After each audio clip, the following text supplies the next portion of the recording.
Lisa, with tear-filled eyes, gently stroked her still flat stomach as she said, "I'm pregnant with John's child, so Karen should divorce him. It's too sad for a child to grow up without a father, don't you think?" Her words were directed at me while Elisa's parents glared in my direction. As John's childhood friend and ex-girlfriend, Lisa had surprised me many times before, but this time I was truly and deeply disheartened.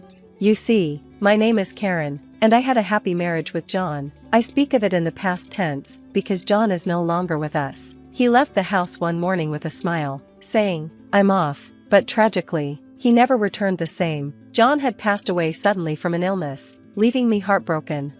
Before John's untimely death, we had just begun to settle into a peaceful married life. However, our relationship had been complicated by John's overbearing mother and Lisa, his persistent ex-girlfriend. Since John's passing, I've had little contact with my mother-in-law, who was always selfish and controlling, determined to direct John's life as she pleased.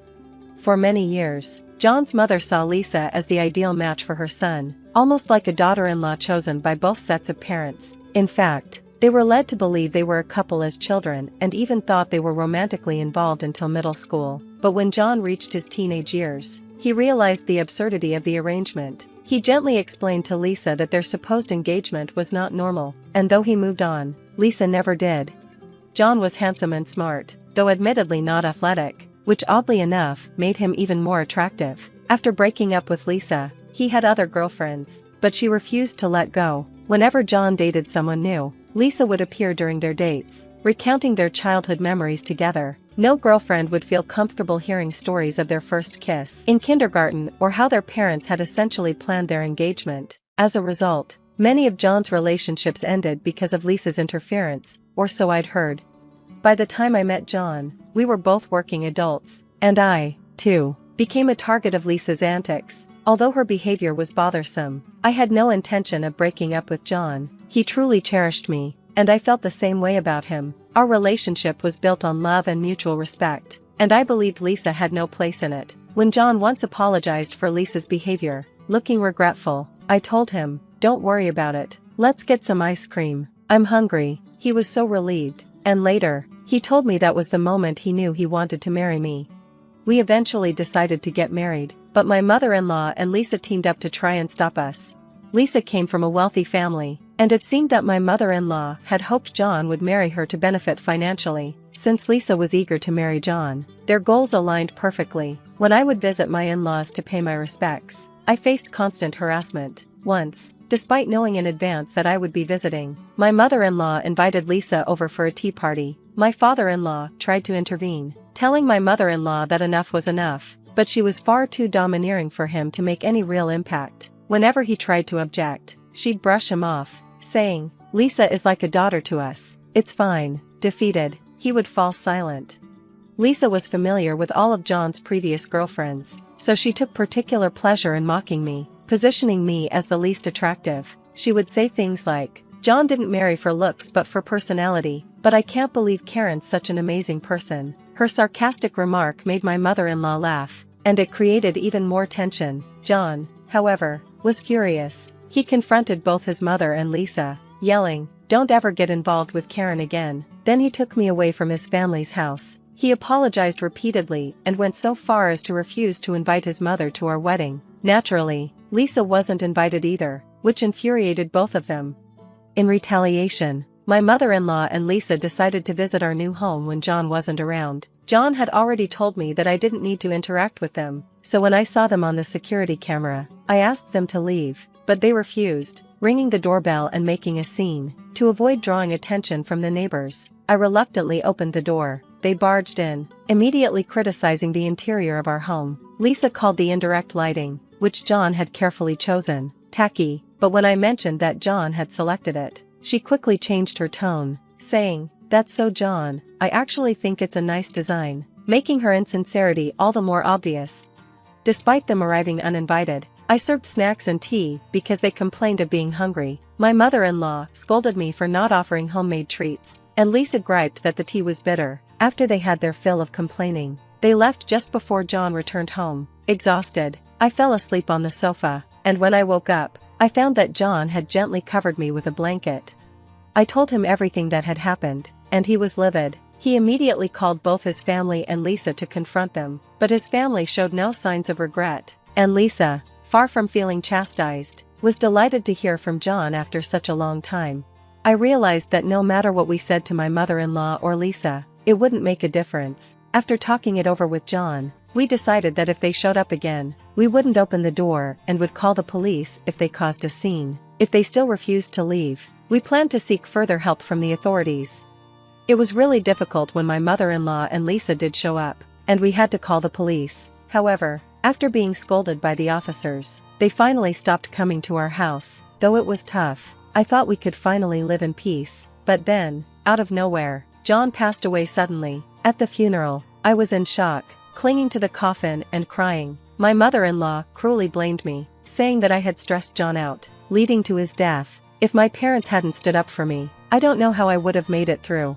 I expected Lisa to attend the funeral, but she didn't. Even now, I shudder to think what might have happened if she had teamed up with my mother-in-law to accuse me. 3 years have passed since John's death, and I still live in the house we shared. Though it's painful, I can't bring myself to leave the place filled with memories of him. One day, as I was enjoying a quiet moment, the doorbell rang. I checked the monitor and saw Lisa, along with 2 people who looked like her parents. Lisa was smiling, but her parents wore serious expressions. Curious, I decided to let them in since John's death anniversary was approaching. I opened the door, not realizing it was a mistake. "Long time no see, Karen," Lisa said. "I'm pregnant with John's child, so you need to divorce him. It's not right for a child to grow up without a father, don't you think?" She caressed her flat stomach, her eyes filling with tears.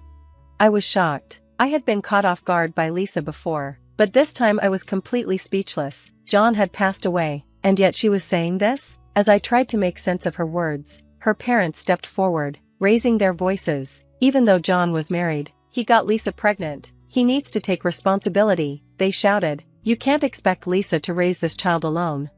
As the 3 of them made a scene at my door, I felt a cold chill run down my spine. Even after John's death, Lisa continued to torment him. John had always been kind, but Lisa caused him so much stress during his life. I couldn't forgive her. With that thought, I invited them inside, saying it wasn't good to keep standing at the entrance. I led them into the living room, where our family portraits were displayed. Lisa's parents entered first and were shocked when they saw the portraits. Lisa followed, her eyes widening and her voice catching in her throat when she spotted John's picture. While they were still processing what they saw, I calmly unfolded a table, served tea, and sat down. "So, Lisa, you're pregnant with John's child, huh? John passed away 3 years ago. I'd love to know how you managed to get pregnant with my late husband's child," I said, pretending to be concerned. "Are you feeling okay? You look a little pale." Lisa's face turned white, her voice trembling as she muttered, That can't be true." But before she could react further, her parents stepped in. Her father immediately knelt down in apology, followed by her mother. He grabbed Lisa's arm, forcing her to bow as well. "We're so sorry," her father said. "We didn't know John had passed away."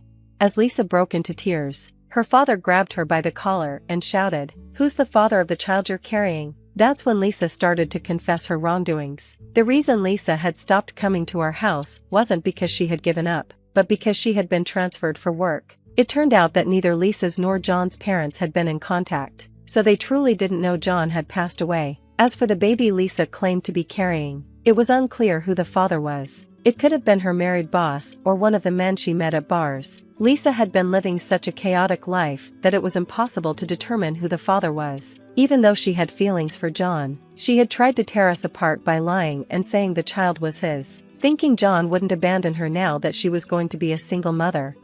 Upon hearing Lisa's confession, her mother started crying, and her father called her behavior shameful. I calmly asked Lisa, "How many months pregnant are you?" 3 months. The baby is already kicking," she stammered.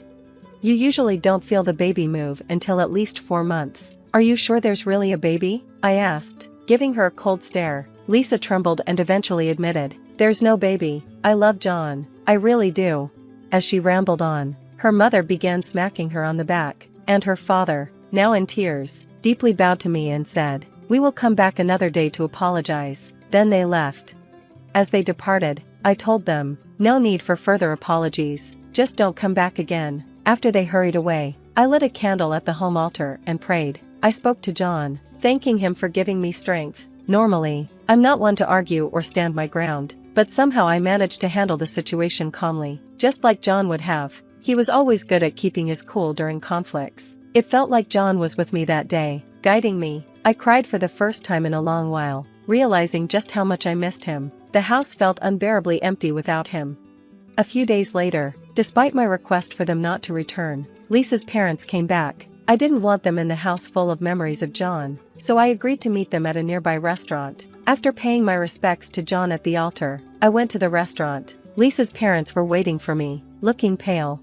"We deeply apologize for our rudeness the other day. We are truly ashamed of our daughter," Lisa's father began. Apparently, after hearing about John's death, Lisa had a breakdown, crying uncontrollably. In her delusion, she somehow convinced herself that I was responsible for John's death and wanted to confront me. Her parents, thankfully, took her to a hospital instead. Lisa was diagnosed with a severe mental illness, which caused her to hurt others to get what she wanted. She would be undergoing therapy and counseling moving forward. Lisa had quit her job, believing she was going to marry John, and now would have to face the reality of her situation while receiving treatment. Her parents, despite their wealth, seemed quite old and worried about taking care of her. They handed me an envelope of cash as an apology for the trouble. I didn't even bother to open it. "I don't need this money. All I want is to never deal with you or Lisa again. Maybe you could use it to move somewhere far away so we don't cross paths," I replied with a bit of sarcasm. They solemnly agreed, saying they would move. Later, I received a letter confirming they had relocated far away, along with more money, which I rejected again. Looking at their new address, it seemed they had moved quite far. Now, I knew Lisa would never be part of my life again. Speaking to John's photo on the anniversary of his death, I said, "Our marriage faced many challenges, but I cherished every moment with you. My life with you was a happy one. Thank you. From now on, I plan to live my life alone, cherishing the joys John never got to experience, and when I eventually join him in heaven, I'll have plenty to tell him about." Laura here. Annabelle. Melissa. If you're there, please answer. I banged on the door loudly, but there was no response at all. Just as I was about to leave, thinking they might have gone out, I heard the sound of a key turning. When the door opened, there stood my granddaughter Melissa. She looked anxious, but her face lit up when she saw me. "Granny!" she exclaimed briefly and hugged me tightly. I picked up Melissa and went inside. The room was eerily quiet, and Annabelle was nowhere to be seen. "Melissa, did Annabelle go out somewhere?" Melissa just nodded in response to my question. As we moved further into the house and reached the living room, I noticed half-eaten snacks on the table. I put Melissa down and asked her again. "It's lunchtime, but you were eating snacks?" "Yeah. When Dad's not here, Santa Claus comes and brings me snacks." "Santa Claus? He comes on days when Dad's not here and brings lots of stuff. Mom looks so happy about it. But it's a secret from Dad. Because it would bother Santa Claus." Hearing this, I became certain of something. Annabelle's flashy outfit the other day was for meeting this Santa Claus. I immediately started to search the house for evidence. I am Laura. I work at a cafe near my home. I lost my husband about 20 years ago, and since then, I have been raising my son Nicholas on my own. Since my husband's passing, the regulars at the cafe have been looking out for me in various ways. With their support, Nicholas grew up well and became independent as a working adult. I shared this joy with all the regulars. A few years after Nicholas started working, he married a woman named Stephanie, and they had my granddaughter, Melissa. Lately, my greatest joy has been seeing Melissa. She seems to have taken a liking to me, which makes me incredibly happy. My hobby is knitting, and I make sweaters and hats, gifting them to her whenever I can. "Melissa, I knitted a sweater for you." Seeing the sweater I made, Stephanie also smiled warmly. "Thank you as always." "Melissa, make sure you thank her properly." "Thank you." She held the sweater I gave her dearly, humming a tune as she took it to her room. Watching her back, Stephanie and I talked about Melissa's future. Everything was supposed to be fulfilling. But misfortune strikes suddenly. Stephanie fell seriously ill. I took care of Melissa instead, praying fervently every day for Stephanie's recovery. Nicholas, too, was busy caring for Stephanie and comforting Melissa whenever he could. We believed Stephanie would recover. However, after years of fighting the illness, Stephanie passed away. But there was no time to grieve. We still had young Melissa. With Nicholas busy at work, I started to go to his house to take care of her. Seeing Stephanie's resemblance in my granddaughter's face, I vowed to do everything to make Melissa happy. A few years passed by. I was at Nicholas's house, cooking dinner for Melissa as usual. Nicholas returned from work with a serious look on his face. "Mom, I need to talk to you, just the two of us." He took Melissa to her room and returned alone after a while. I wondered what it was about. A bit anxious, I opened my mouth. "So, what's up?" Nicholas looked embarrassed. "Well, actually, I'm thinking of remarrying." "What?" I blurted out loudly. Then covered my mouth, worrying Melissa might hear. Nicholas continued seriously. "Sorry, I know it's shocking. I didn't intend to at first. But thinking of the future, I worry about Melissa being lonely." Indeed, Nicholas had a point. I'm taking care of her now, but there's no guarantee I can continue to do so. Melissa is still young, she might accept a new mother. "I understand. I'll support your decision. So, what's she like, the woman you're seeing?" Relieved, Nicholas smiled for the first time. "She's a junior at my company. She's been into me since she joined. She's really cheerful, I think Melissa will like her." "That's good to hear." "Actually, I'd like you to meet her before the wedding, if that's okay." "Of course." So the conversation progressed, and a few days later, I was set to meet Nicholas's fiancée. Her name is Annabelle, and just like Nicholas said, she was very cheerful. Throughout our conversation, her constant smile made me genuinely like her. When I first saw him at the company, I knew I liked him. I heard he lost his previous wife, but I didn't care and went for it. I aggressively pursued him. Anyway, she talked a lot. With her youthful appearance, she looked much younger than her age. I was worried about how Melissa would feel about Annabelle, but Melissa seemed to warm up to her quickly. Seeing Melissa so attached to Annabelle, I felt reassured that she would be all right. "Annabelle, please take good care of them. I'm here to help if you need anything." I bowed as politely as I could, and Annabelle gave a thumbs up. "Okay. Leave it to me." Afterward, Nicholas and Annabelle got married and started their new life. I wholeheartedly blessed their future and returned to my regular life. Working at the cafe, joking with the regulars, and knitting while watching TV at home. It was fulfilling, but I felt a bit lonely compared to the busyness of the past. At such times, I prayed in my heart to Stephanie. What would she say if she were alive? I thought about such things as I continued with my knitting. Several more years passed since their remarriage. One day, I went to give Melissa a sweater I had knitted, heading to the condominium where Nicholas and his family lived. Nicholas seemed busy with work lately, often away on business trips. With him not home often, I worried Annabelle might be overburdened with childcare. While delivering the sweater, I hoped to help Annabelle as well. Thinking about what to talk about with her, I headed to Nicholas's condominium. "What floor was it again?" Arriving at the condominium, I muttered to myself, standing in front of the elevator. Luckily, the elevator was just coming down. Third floor, second floor, as the lights blinked, and a sound indicated its arrival at the first floor. In contrast to the slowly opening doors, a woman hurried out. I glanced at her and was surprised to see that the woman was Annabelle. "Oh! Annabelle!" Startled by my voice, Annabelle let out a gasp and hopped a little. "Laura? You startled me! What are you doing here?" "Sorry about that. I knitted a sweater for Melissa and thought I'd bring it over." Hearing this, Annabelle suddenly seemed unsettled. Her gaze wandered around, restlessly. I noticed that Annabelle was dressed very elegantly. Her outfit and makeup were perfect. Are you heading out? Bad timing on my part. Yes, I have a meeting with mom friends. So, avoiding eye contact and fidgeting with the hand not holding her bag, Annabelle spoke. Annabelle seemed in a hurry. Regretting not contacting her in advance, I suggested.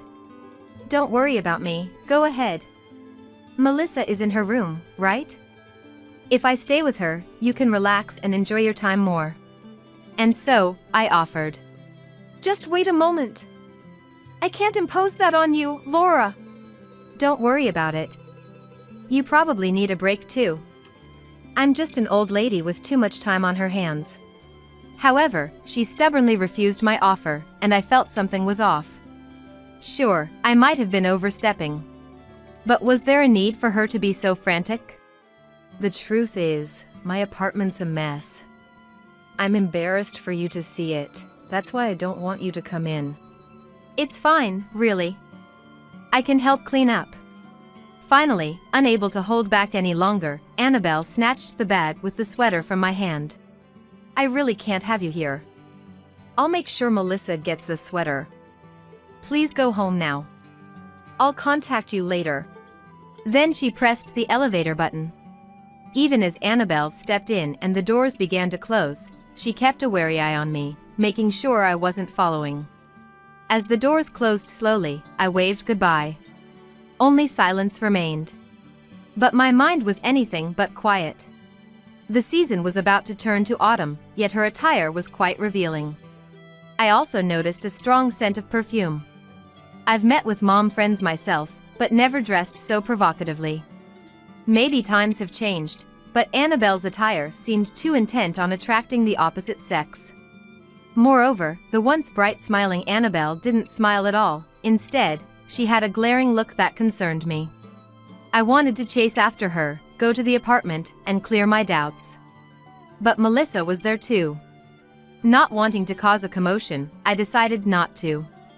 I watched the elevator light ascend with a feeling of unease. With worries in my heart, I left the condominium quickly. That night, while knitting and watching TV, I suddenly got a call from Annabelle. I stopped my work and answered the phone. Hello. Hello. Granny. Melissa's innocent voice came through. Her voice instantly made me smile. Melissa. It's been a while. Have you been well? Yeah. And, thanks for the sweater. I'll treasure it. Her words brought relief. Annabelle had indeed given it to her. That's all right, dear. If you ever need another, I'm always here to knit one for you. Really? That's so nice. Granny, you're like Santa Claus too. The phrase Granny, you're like Santa Claus too oddly struck me. As if there was someone else giving gifts besides me. Yes, indeed. You're such a good girl, Santa Claus must visit you a lot. I subtly tried to confirm the meaning of her words. Melissa. Don't say unnecessary things. I faintly heard Annabelle's angry voice from the background. Unaware that I could hear her, Annabelle continued scolding in a stern tone. You've already said thank you, right? Hang up now. Yes, okay. Sorry, Granny. I have to go now. Melissa's voice was trembling. More than being upset about being scolded, she seemed frightened by Annabelle's voice. Understood. Call me again later. With that, I ended the call and picked up my crochet hook again. The interaction between the two felt oddly strained for a mother and child. Due to a vague unease, I found it hard to continue knitting. Annabelle's flashy attire from the afternoon and Melissa's fearful voice from earlier. Could something troubling be happening? I knew I had to do something, but wasn't sure what. I sat motionless for a while, pondering my next move. That's it. Nicholas. I should talk to Nicholas. With his image in mind, I immediately grabbed my mobile phone and called Nicholas. He was on a business trip out of state, but it should be after work hours. Please, pick up. Luckily, Nicholas answered the phone right away. Hello. What's up, Mom? It's unusual for you to call at this time. I could hear a hint of tiredness in his voice. But I had no time to worry about that. Hello, Nicholas. Are you okay? I need to talk to you about something. I'm fine, but what's wrong? Did something happen? Sensing urgency in my voice, Nicholas's tone became serious. I told him about visiting the condominium with the sweater, encountering Annabelle in the elevator hall, and then about Melissa earlier. Nicholas listened quietly as I spoke. After I finished, he replied, I understand the situation. Indeed, it does sound concerning. He let out a deep sigh. That's what I thought. I can't stop thinking about it. While I was frantic, Nicholas seemed surprisingly calm. What should we do? What if something happens to Melissa? Just wait a moment, Mom. Panicking won't help. I think Annabelle is just stressed because I've been busy. We shouldn't make a fuss about it. Calmed by Nicholas's advice, I regained some composure. You're right. I'm sorry for jumping the gun. That's okay. But we can't just leave it at that. I'll talk to my company and try to cut my business trip short. We can go to the house together when I'm back. Indeed, it's better to act together rather than rushing in alone. I agreed with Nicholas's suggestion. Understood. Let me know when you've decided on a plan. Yeah. But keep this a secret from Annabelle, okay? Talk to you later. After hanging up, I let out a deep sigh. Nothing was resolved yet, and the unease hadn't disappeared. But hearing Nicholas's calm voice had indeed eased my mind a bit. Nicholas has really grown up. I need to stay strong too. Reminding myself of this, I waited for Nicholas's call with a shifted mindset.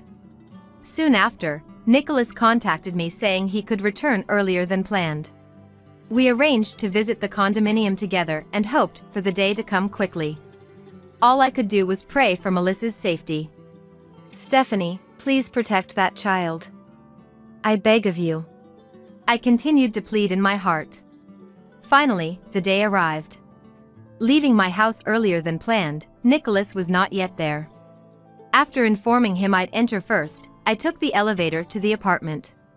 Reaching the door, my heart raced. I mentally rehearsed what to say to Annabelle and braced myself before ringing the doorbell. I rang once, twice, but there was no response from inside. Unable to wait, I knocked on the door. Laura here. Annabelle. Melissa. If you're there, please answer. I banged on the door loudly, but there was no response at all. Just as I was about to leave, thinking they might have gone out, I heard the sound of a key turning. When the door opened, there stood Melissa. She looked anxious, but her face lit up when she saw me. Granny! She exclaimed briefly and hugged me tightly. I picked up Melissa and went inside. The room was eerily quiet, and Annabelle was nowhere to be seen. Melissa, did Annabelle go out somewhere? Melissa just nodded in response to my question. As we moved further into the house and reached the living room, I noticed half-eaten snacks on the table. I put Melissa down and asked her again. It's lunchtime, but you were eating snacks? Yeah. When Dad's not here, Santa Claus comes and brings me snacks. I decided to ask Melissa about the doubt that had been on my mind since the other day. Melissa, who is this Santa Claus? While eating the snacks, Melissa shook her head. I don't know. He comes on days when Dad's not here and brings lots of stuff. Mom looks so happy about it. What does Mom say about him? Does she mention Santa Claus's name? Melissa tilted her head in confusion. I don't know. She always leaves with Santa Claus quickly.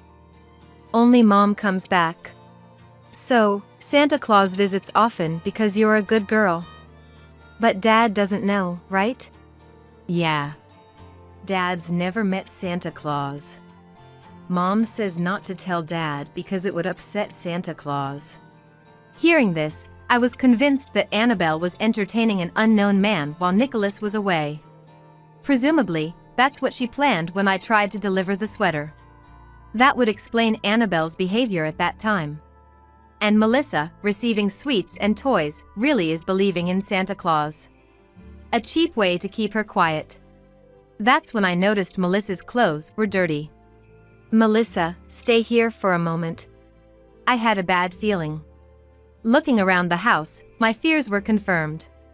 Dirty clothes scattered everywhere, unwashed dishes piled up in the kitchen. Carefully avoiding the mess, I opened the fridge.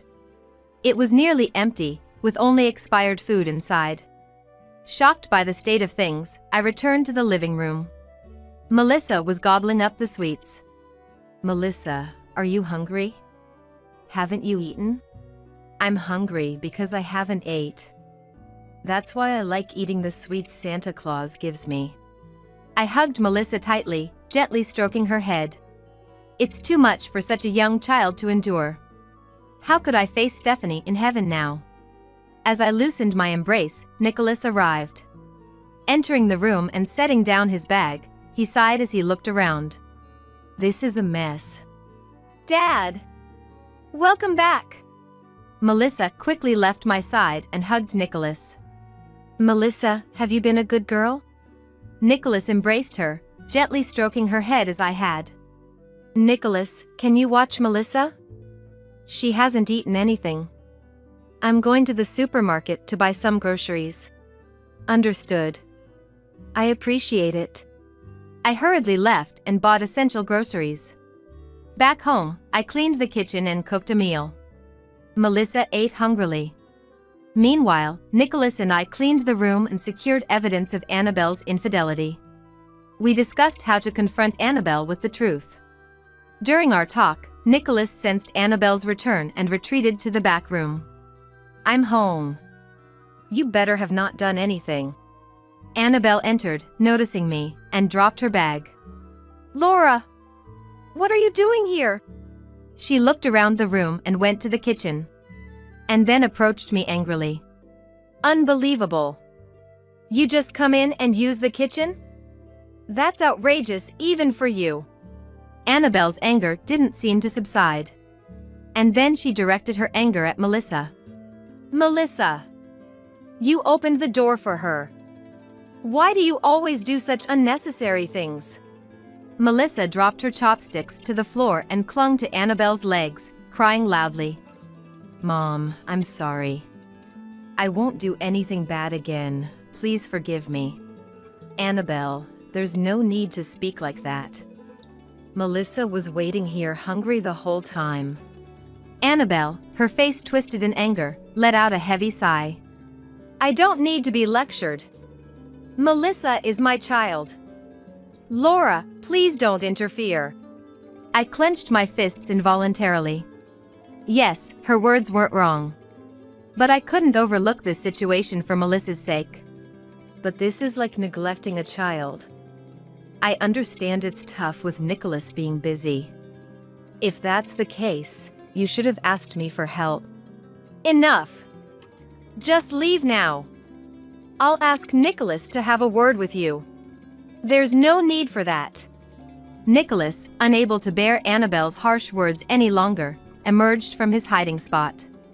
Annabelle was surprised to see him. Nicholas, you're back already. That was quick. Was work all right? Annabelle desperately tried to cover up her actions. But it was too late for such efforts. Still, Annabelle seemed oblivious, continuing to speak sweetly to Nicholas. If you had told me you were coming back early, I would have cleaned up and prepared a feast.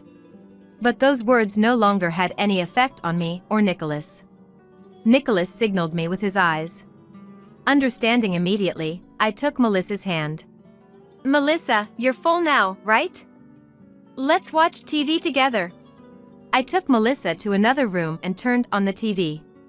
Although she was sobbing, she soon became engrossed in the TV. Melissa, watch TV for a bit. I'm going to clean up. Okay. Leaving my smiling granddaughter watching TV, I returned to the living room. Nicholas and Annabelle were seated facing each other at the dining table. Annabelle had changed completely from her earlier coyness, now sitting quietly, looking down. Nicholas sat with his arms crossed, staring intently at Annabelle. I sat down next to Nicholas. Taking that as a cue, Nicholas began to speak. So, can you explain what all this is about? Annabelle bit her lip, not answering. Listen, Annabelle. I'm not trying to blame you. I share the responsibility, too. I was too busy with work to help with childcare. Then Annabelle suddenly looked up and glared at Nicholas. That's right. It's all your fault for dumping everything on me. You're never home, and Melissa is a handful. It was hard. So, you cheated on him. I calmly responded to Annabelle's defiant attitude. In her panic, Annabelle started blurting out things we hadn't even asked. I did love Nicholas, you know. Since I joined the company. I thought Stephanie's death was my chance, so I married him, but now I regret it. She continued, taking advantage of our silence. But look at Nicholas. He's gotten old. Look at that belly. It's embarrassing. I'm disillusioned. I'm still young and I want to have fun. Is that too much to ask? I involuntarily glanced at Nicholas. But he didn't seem particularly angry. I get what you're saying. So, who is your affair partner? A friend from my student days, Hugo. We happened to meet recently. He's still wonderful, unlike you. After saying this, Annabelle looked up at the ceiling. I shouldn't have married. Melissa is becoming more like Stephanie and is not cute at all. But Hugo likes kids, so she was useful in that matter. Suddenly, Nicholas slammed his fist on the table. Both Annabelle and I were startled and tensed up. Nicholas glared at Annabelle with anger-filled eyes. You think because I don't say anything, you can keep this up? I was going to forgive you, but you keep spouting nonsense. Annabelle seemed completely frightened by this side of Nicholas. I swallowed hard, impressed by his intensity.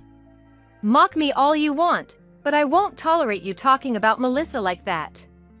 It's over. We're getting a divorce. I'll be seeking alimony, too. Wait. Annabelle's complexion changed the moment she heard divorce. She realized she had said too much. I won't divorce. I'll apologize for overstepping. I regret what I did to Melissa, and I'll break up with Hugo. Please forgive me. No, we're separating. Even if I forgave you now, you'd just do it again. My mind is made up. I had never seen Nicholas with such a cold expression. Annabelle's anger flared up again at his unchanging decision. Stop it. You just admitted it's your fault. I won't allow a divorce. Hearing this, Nicholas slowly took out his mobile phone and placed it on the table. He operated the screen, and Annabelle's voice started playing. As soon as she heard it, she became silent and seemed to come to her senses. Her earlier statements echoed through the room. As you can hear, I recorded your voice. I have evidence of the state of the room and your affair. So, there's no chance of winning for you. Thus, Annabelle finally compromised and accepted the divorce. For the time being, I took custody of Melissa. It was decided because Nicholas was busy, and it was deemed unsafe to leave her with Annabelle. During the divorce mediation, I started taking Melissa to the cafe with permission. The regular customers were smitten with her and even helped look after her. When I explained the situation to them, one of them, a former detective, suggested filing a criminal complaint. With enough evidence, it would be possible, he advised. I immediately informed Nicholas, and we began preparations for a criminal case. Simultaneously, the divorce mediation also progressed smoothly. Thanks to the evidence we had secured in advance, Nicholas successfully gained custody. I am truly glad I consulted with Nicholas at that time. Regarding alimony, since Nicholas also had some fault, the amount wasn't significant. However, Annabelle couldn't afford it, so her parents agreed to pay on her behalf. Subsequently, Annabelle was arrested. Following the trial, she is now incarcerated. Melissa was anxious until the turmoil settled, but she quickly cheered up thanks to the regular customers and our emotional support. On my recommendation, Nicholas moved to a nearby neighborhood. He's still busy with work, so when he's on business trips, Melissa stays at my house. Our greatest joy is doing knitting together and watching TV. Melissa increasingly resembles Stephanie. Seeing Stephanie's reflection in Melissa's smile, we are all living a happy life. A year ago, we surely pledged our love to each other. I decided in my heart to live with this kind-hearted man. However, his attitude completely changed right after the marriage. The loving man he used to be is long gone. My husband no longer sees me as a woman. Now, I'm treated just like a housekeeper. All you need to do is listen to me and stay quiet. That's his catchphrase. I wonder how long this life will continue. At that time, I had no way of knowing that a ray of light would shine on me. My name is Michelle Jenkins, I'm 28. I work as a secretary at my father's company while also being a housewife. The company, once managed by my grandfather, was taken over by my father 2 years ago. Being the daughter of a business owner, I've always been kept at a distance. The men who approach me are mostly after money. Of course, I've never really been in love. At one point, I stopped telling people about my family background. That's when I met the man who would become my husband, a man named David. I had asked my friend, who introduced us, to keep my status as the boss's daughter a secret. David doesn't gamble or smoke at all. He does drink, but never to excess. He was my ideal man. He would tell me he loved me, that he adored me. I thought I could spend the rest of my life with such a man. However, when I decided to marry David, my father said this. Michelle, it's fine if you marry him, but could you keep it a secret that you're the boss's daughter? Dad, how many times have I told you? He's a very good person. He's not after money at all. That may be true, but I don't want you to have a hard time because of that. But if a year passes after you're married and David is still the same, let's talk about the company together. You can apologize for keeping it a secret then. all right. If you're that insistent, Dad, I'll do as you suggest. I agreed reluctantly with my father's proposition. My father knew of my past heartaches with gold-digging men. And as an overprotective parent, he worried I might get hurt again. I decided I could share the truth with David after a year as per my father's advice. And until then, I would just be an ordinary secretary. And so, under these circumstances, David and I got married. Now, a year after our wedding, I still haven't revealed the truth to him. The reason is simple. He is no longer the kind man he used to be. As soon as we got married, his behavior became cold and distant. He would come home from work, already in a foul mood, and began to nitpick at the dinners I prepared. Hamburgers for dinner, again? We're not children. Can't you think of anything else? But, David, you used to love my burgers, didn't you? I've made them countless times before. Don't talk back. You're always short on dishes. Besides the easy dishes like salad and soup, you should be able to make at least 5 other dishes. 5 dishes. That's a lot. I have work too, you know. I can't manage that much. What? When I tell you to do something, you do it. I married you, so you should listen to what I say. I'm sorry. The warmth and kindness he used to show were gone, replaced by a coldness as harsh as ice. At the time, I only thought, he must have had a bad day, but his behavior started to get worse. By the time half a year of our marriage had passed, David had become a full-fledged tyrant.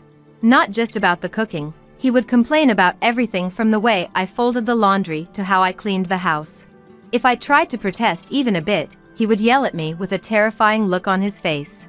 Just being yelled at would have been bearable, but sometimes he would even throw the meals I made into the trash.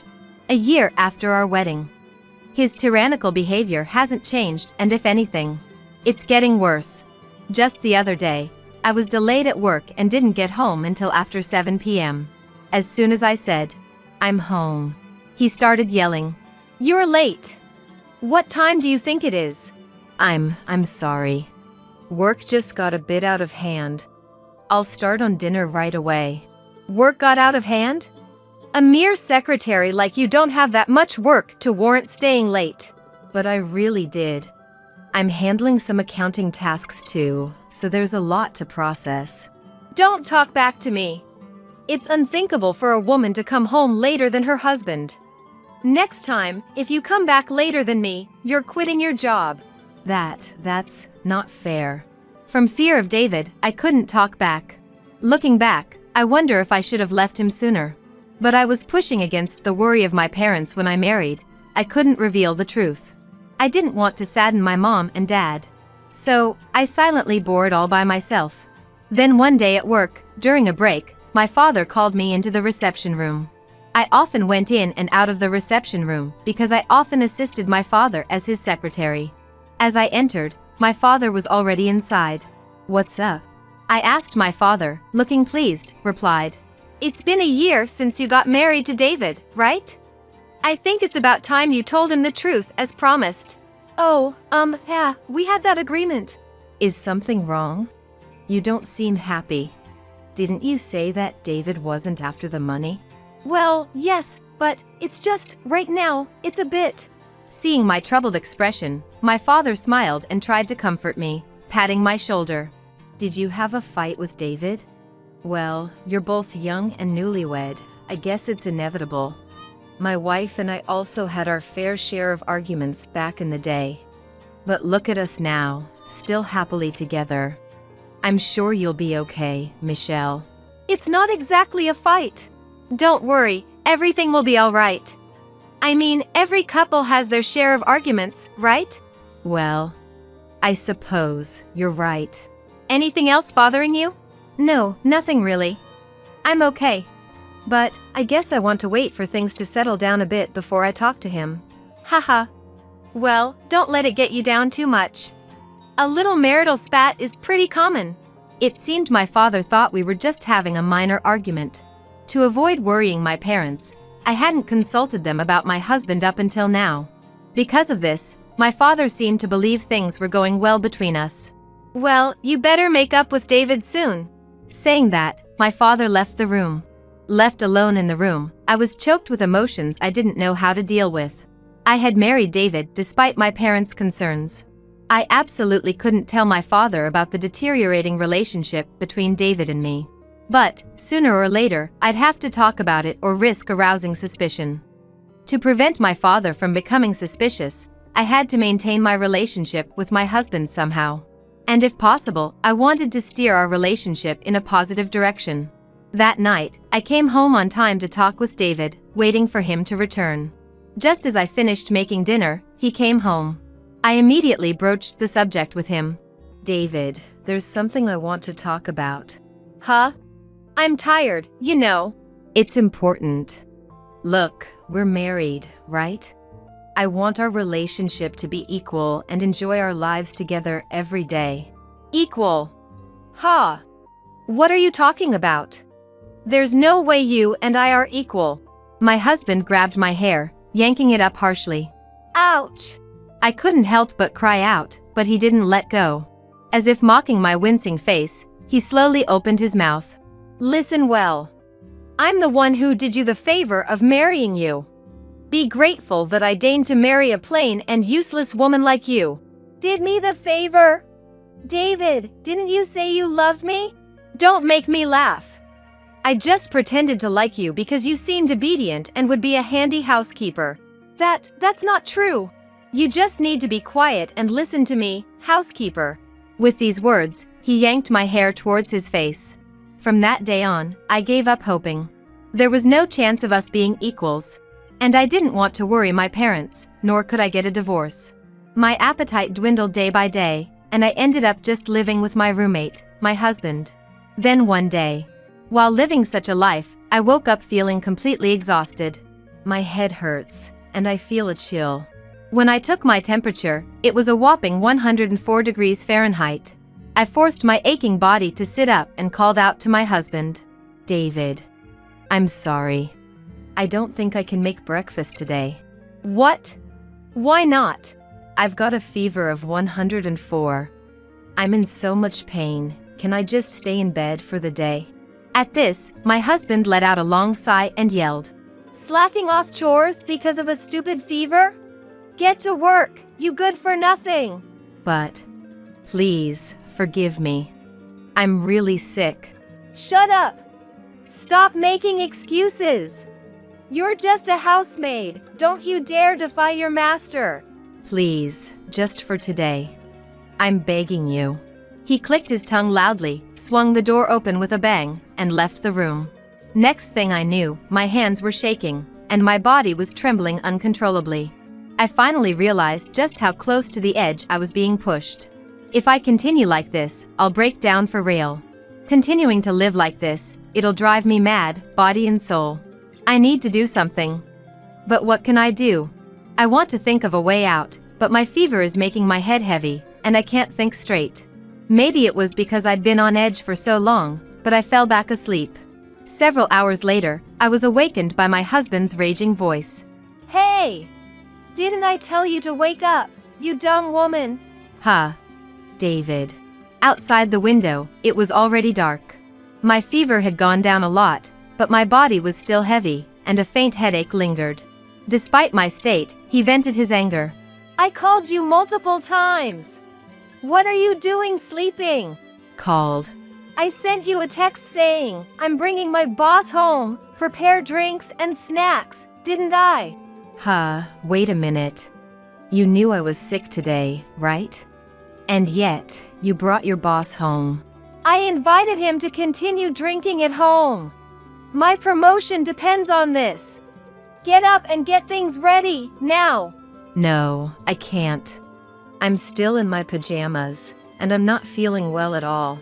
Shut up. Just get out here now.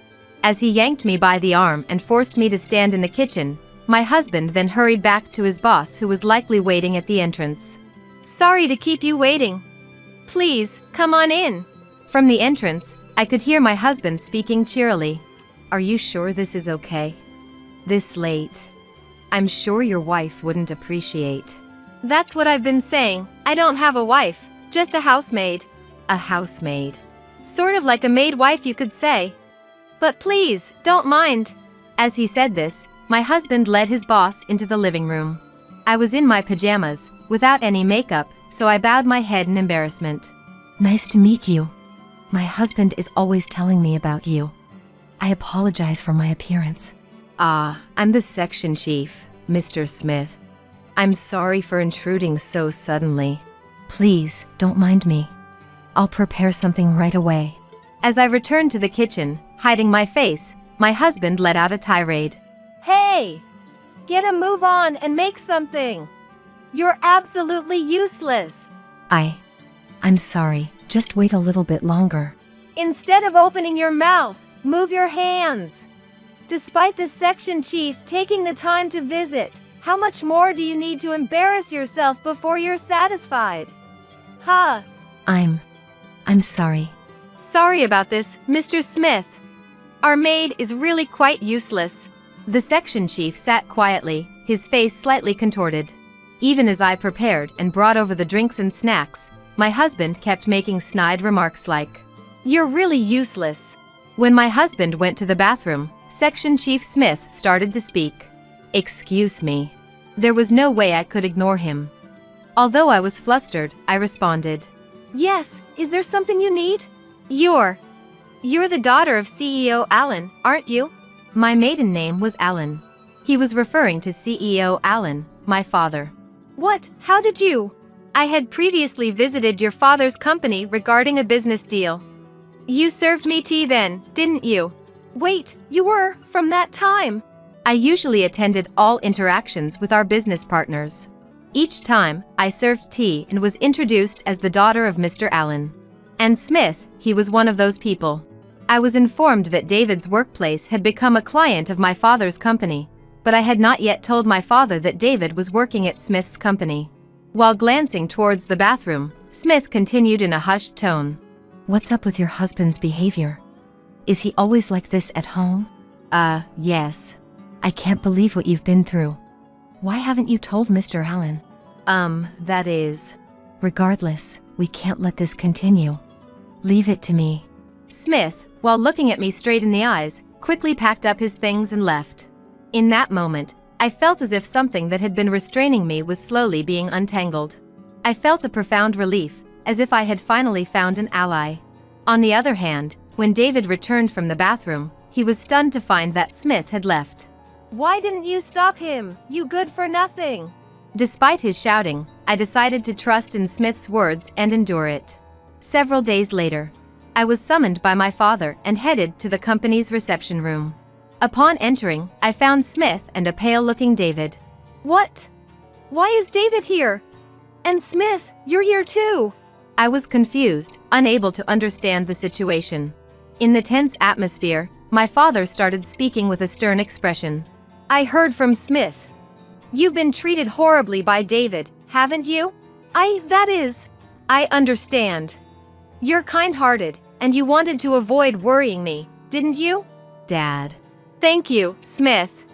Thanks to you, I was able to save my daughter. At my father's words, Smith bowed his head. Immediately afterwards, my father shot a withering glare at the ashen-faced David and coldly stated, David, I can't believe you turned out to be such a scumbag. I shouldn't have let you marry my daughter. Wait, please! David pleaded, shaking visibly. I had no idea you were the president of our business partner. I didn't know Michelle was a CEO's daughter. Shut up! So if you knew, you would have treated Michelle better. You're truly a lowlife. No, there's a reason for this. A reason. I'm going to report you to your company's CEO. I'm acquainted with him, and we have a long-standing relationship. No way. David filled his eyes with tears and crumbled to his knees. Then he turned to me with pleading eyes. Michelle, say something to your father for me. You want me to say something, huh? I raised my voice to vent my pent-up frustrations. Do you have any idea how much I've suffered because of your overbearing, chauvinistic attitude? I've been holding it in all this time. I tried to improve our relationship. It's you who ruined everything, right? Treating me like a housemaid and constantly berating me. Do you know how humiliating that was? Wait, Michelle. Please forgive me. Shut up. Don't you dare casually call me by my name. No matter how much you apologize, I will never forgive you. I don't care if you fall into hardship, you get what you deserve. If you understand, never show up in front of me again. Stay out of my life forever. At the end of my outburst, David started crying uncontrollably. Smith grabbed his arm, bowed, and left the reception room. Afterwards, David and I got divorced. When my father informed David's company's president about the incident, he lost his job as well. It seemed David had a poor attitude at work and was fired considering these factors. Because he was fired for a valid reason, he didn't get any severance pay. After the divorce, David apparently went back to his parents' house. However, his in-laws already knew about the incident. I heard his father gave him a stern scolding and kicked him out of the house. Now, he seems to be working day and night at a factory where he can live in. He probably doesn't have much of a cushion since he has to make alimony payments to me. On the other hand, after the divorce, I moved back to my parents' house. Now, I've completely recovered and am focusing on my job. Since then, I've been meeting Smith regularly and we have a good relationship. I'm not considering remarrying yet, but if I do someday, I want someone like him. When that time comes, I hope to build a happy family. You're in your mid-30s and you're still single? That's pretty sad. My husband is both handsome and a genius. Madison declares this with a sneer in the middle of the park, looking down on me with a smirk that seems to scream she's on the winning side. The crowd around us starts to murmur. Everyone looks at me with pity in their eyes. That must have been exactly what Madison wanted when she raised her voice. I've been subjected to Madison's cruelty before. I've managed to ignore it until now, but I can't take it anymore. I want to make her experience hell. The same, no, even worse hell than what I've been through. My name is Stella, a 36-year-old working mother. I'm a nurse, and despite the challenges, I find fulfillment in a job that allows me to help others. Welcome home, Stella. I'm back. You're home early today. The meeting I had planned got rescheduled to tomorrow, so I ended up having some free time. Waiting for you at home like this is quite nice. My husband, Stephen, is a calm and kind-hearted man. Like me, he's busy with work, but he always makes time for the family, and even after 13 years of marriage, I can feel his deep love for me. Mom, you're home. That's my son, Mark. He just started middle school this year and is 12 years old.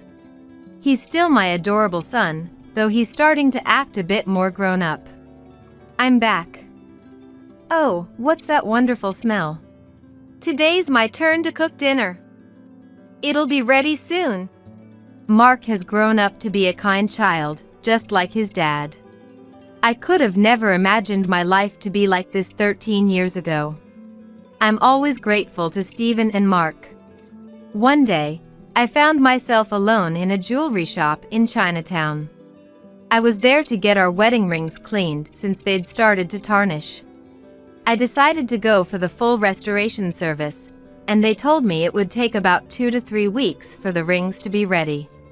After leaving my ring with them, I headed to the apparel shop next door. Stephen, knowing I don't often splurge on myself, had given me some money and said, "Buy yourself some clothes you like." While I was happily choosing clothes, someone called out to me. Hey, aren't you Stella? Huh? I turned around to see a short woman standing there. Her large, cat-like eyes and plump lips. Anyone would have called her cute at first glance, and her exaggerated head tilt was designed to charm. But that's all in the past now. As she's entered her late 30s, those gestures just seemed embarrassing. It's been a while. Remember me? As if you could forget, right? After all that happened. But, seriously, Stella, still single? I noticed you're not wearing a ring. The woman basking in her own chatter is Madison. My friend, or rather, my former friend. Madison and I met in high school. I was a member of the volunteer club. It was a club that visited preschools to read picture books, and we learned sign language to communicate with the hearing impaired. I've always found joy and purpose in making people smile and doing something beneficial for others.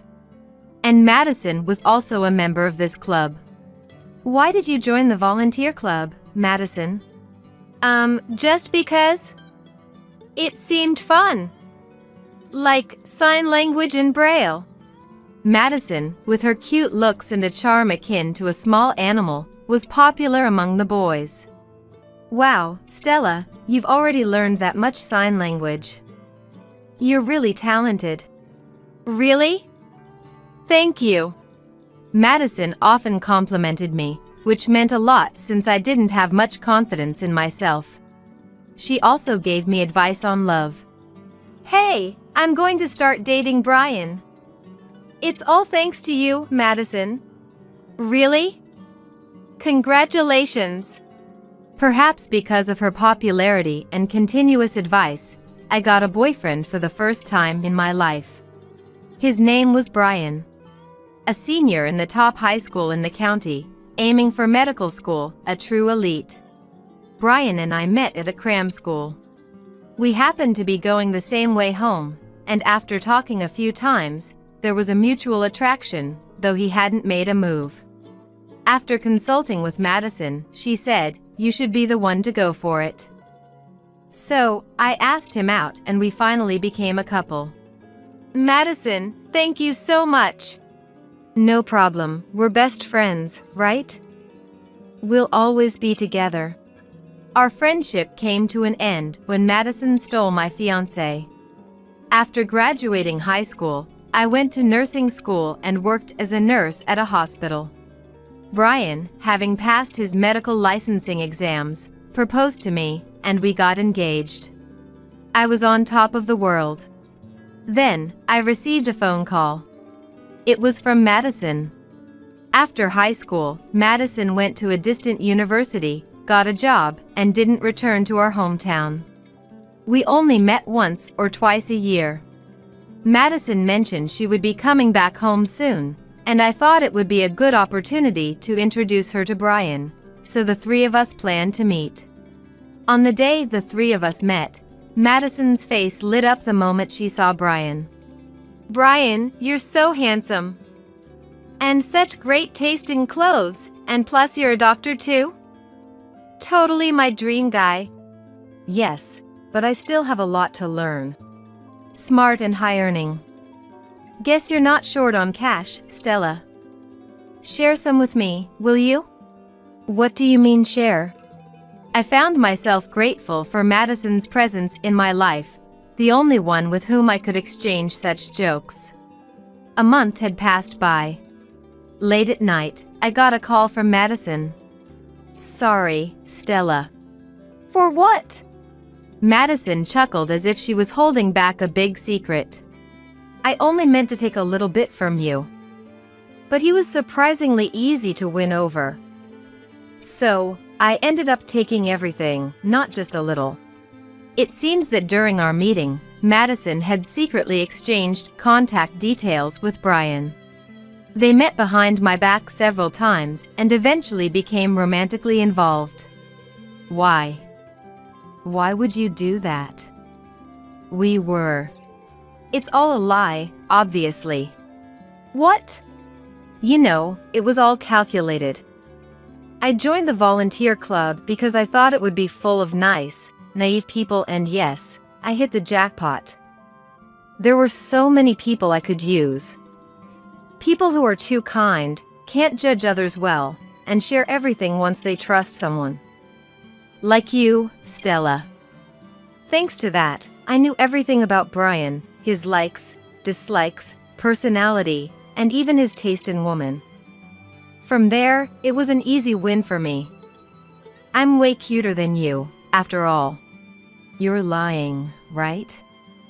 Madison? I never expected you to bring along such an impressive guy. Thanks, Stella. The call ended. Later, Brian officially called off our engagement, and the next year, he married Madison. Madison had a baby. That much was detailed in a letter she sent, making sure I knew. I moved far away, rented a house, and changed jobs to avoid any interaction with them. I hadn't met either of them since then. Brian's made quite the name for himself. He's working at a big hospital now, and we've moved. All thanks to you, Stella.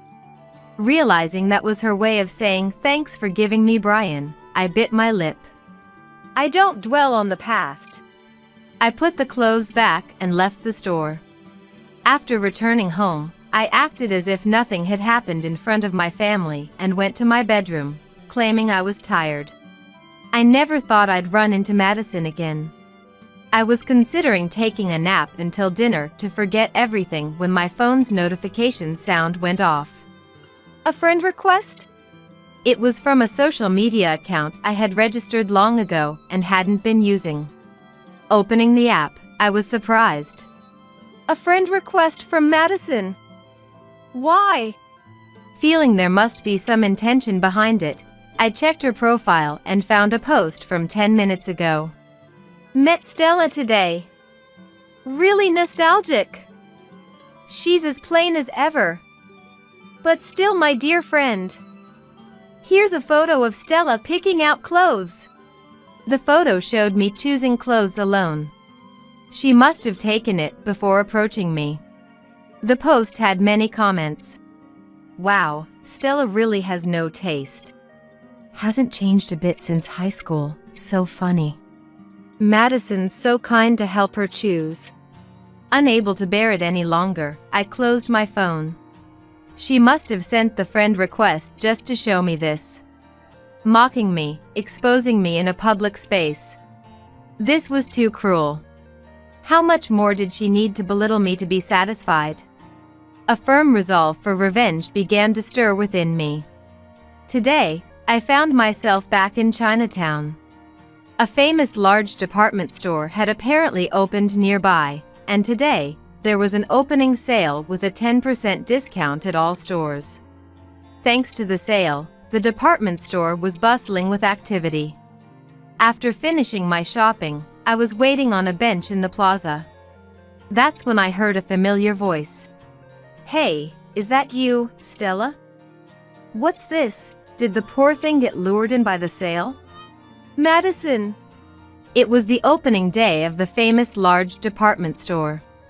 I had been wary, hoping not to run into Madison, yet here she was. I was just here waiting for my family. Never thought I'd run into you, Stella. That's right. I'm waiting for someone too. Oh, your family? But you're single, aren't you?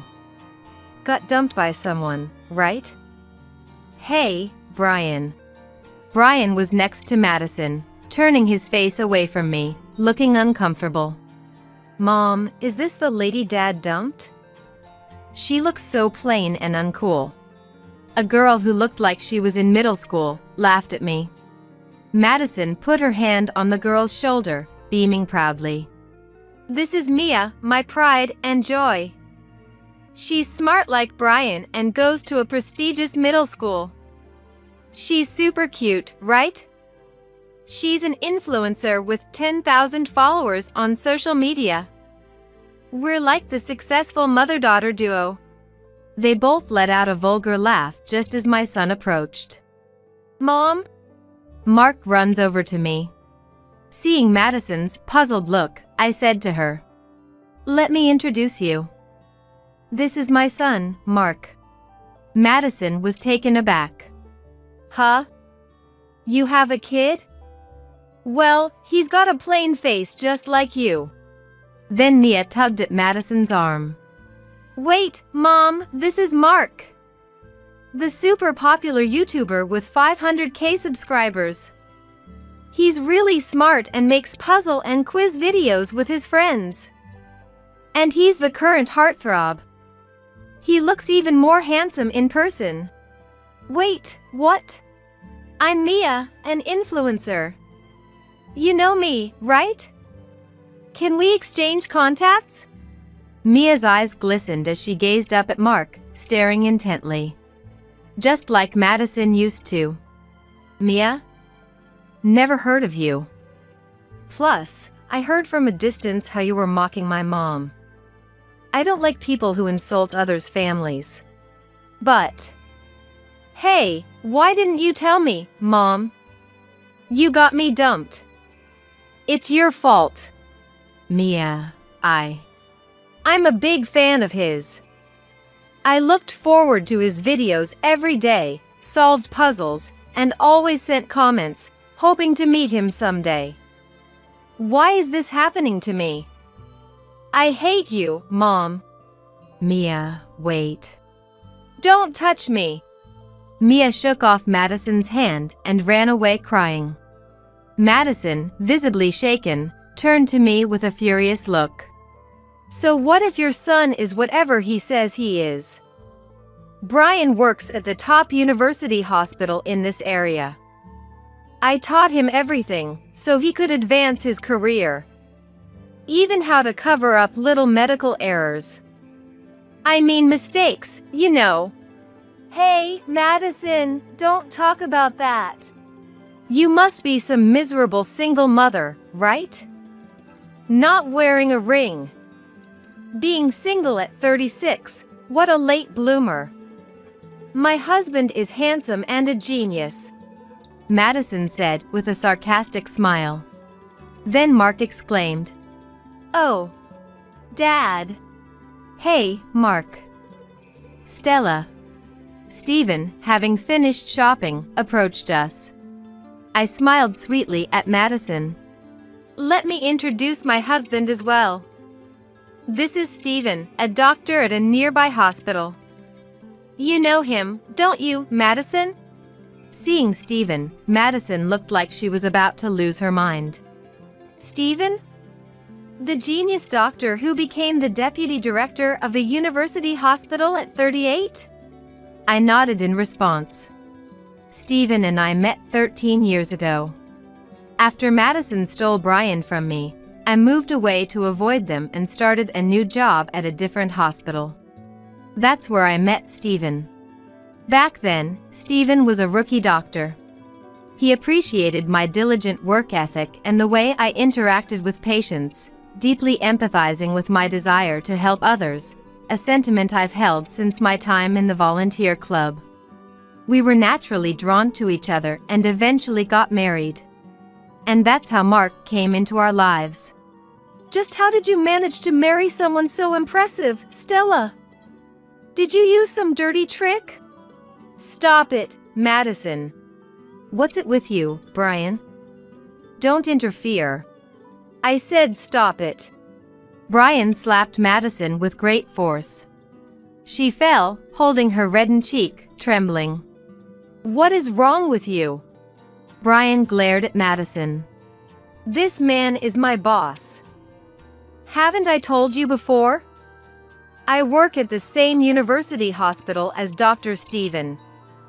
You weren't listening because you were too obsessed with social media. Brian deeply apologized to Steven and me.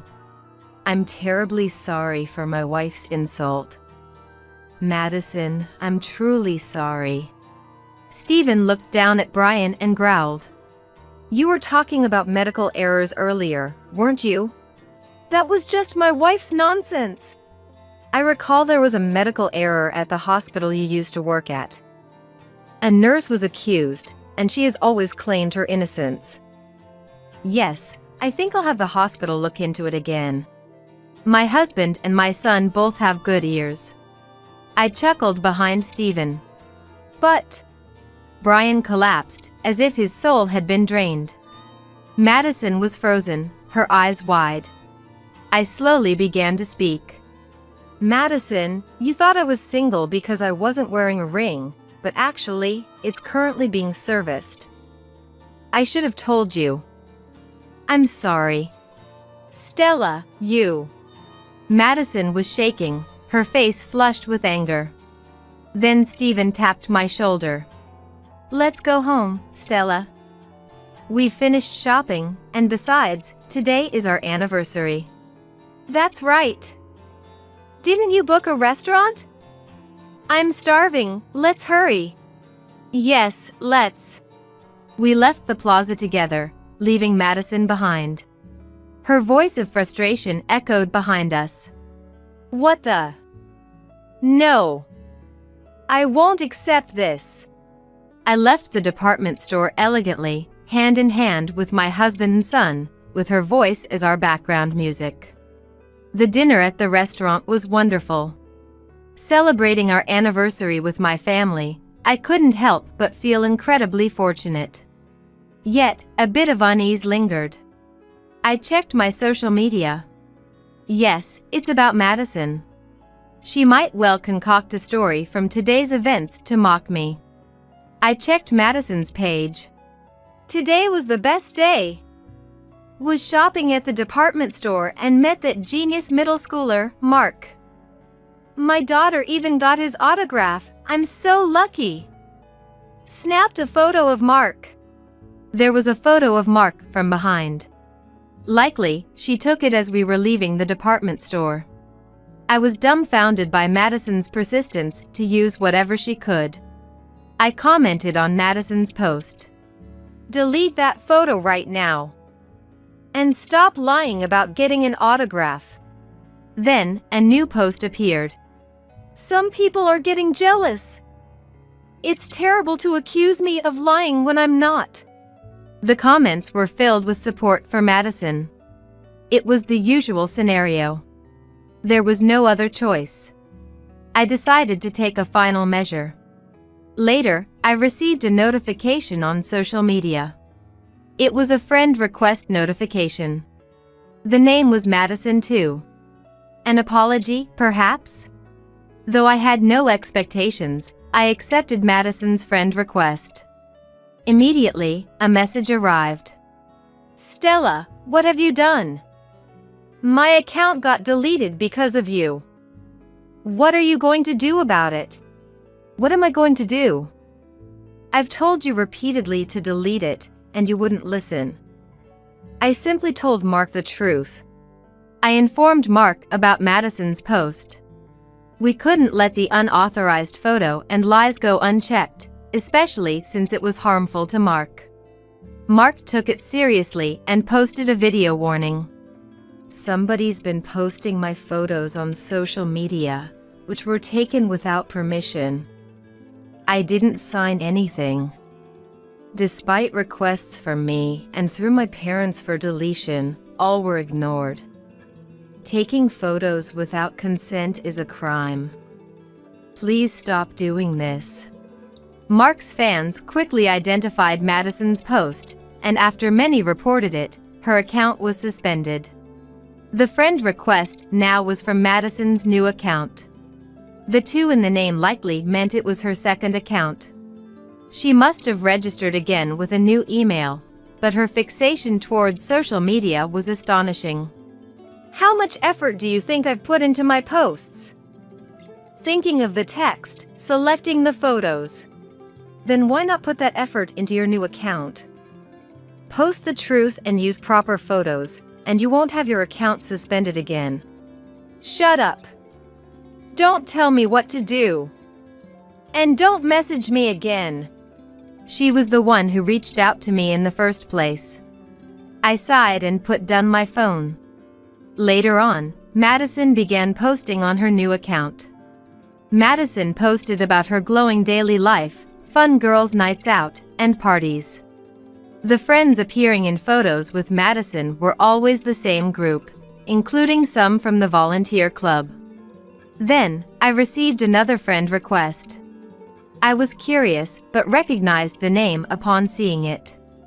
It was Olivia from the volunteer club, a frequent presence in Madison's posts. I hadn't talked to her much, but I remembered her face and name. Long time no see, Stella. It's been a while. How have you been? Yes, well, actually, I wanted to talk to you about something concerning Madison. Do you have the time? Of course. What's up? Madison always posts these flashy pictures on social media, surrounded by lots of friends. But it's all a lie. Everyone's being blackmailed into participating. Madison would dine out, claiming she's introducing them to good places, and then make everyone pay for her share. I was speechless. Finally understanding the reason why members of the volunteer club appeared in Madison's photos. Is that true? Yes. Remember when Madison was criticized for taking unauthorized photos? Right after that, she contacted me. I've been complying, but I'm lost about what to do next. That's why I reached out to you, Stella. I saw you commented on that controversial post, so I thought you might support me. I thought for a moment. You mentioned being blackmailed. What kind of leverage does she have? She claimed to have seen me verbally abusing other members back when we were in the volunteer club, even threatening to expose this to my family. But I have no recollection of such actions. She insists she has evidence, and it seems others are in a similar situation. I felt something was off about Madison's claims. I suggested to Olivia. Sounds like Madison's lying, as usual. She targets kind or vulnerable people. Why not subtly ask around? A week later, one by one, the friends started disappearing from Madison's posts. According to Olivia, when asked for details or to show proof regarding everyone's weaknesses, Madison couldn't provide any and brushed off the request. Seeing her reaction, friends, or rather, those who had been threatened by Madison, became convinced that the so-called weaknesses Madison mentioned didn't exist. The glamorous daily life previously depicted in Madison's posts disappeared, replaced by solitary visits to cafes and boasts about her latest brand purchases. The likes and comments on her posts dramatically decreased. It was likely all a setup from the start. While checking my phone after work, I received a message. I'll never forgive you. I wondered if Madison found out I had given advice. Or was it just her assumption? Either way, I didn't want to be involved anymore, so I didn't reply. A few days later, as I was unlocking my door after returning from work, someone grabbed my shoulder from behind. Turning around, I saw it was Madison. Madison?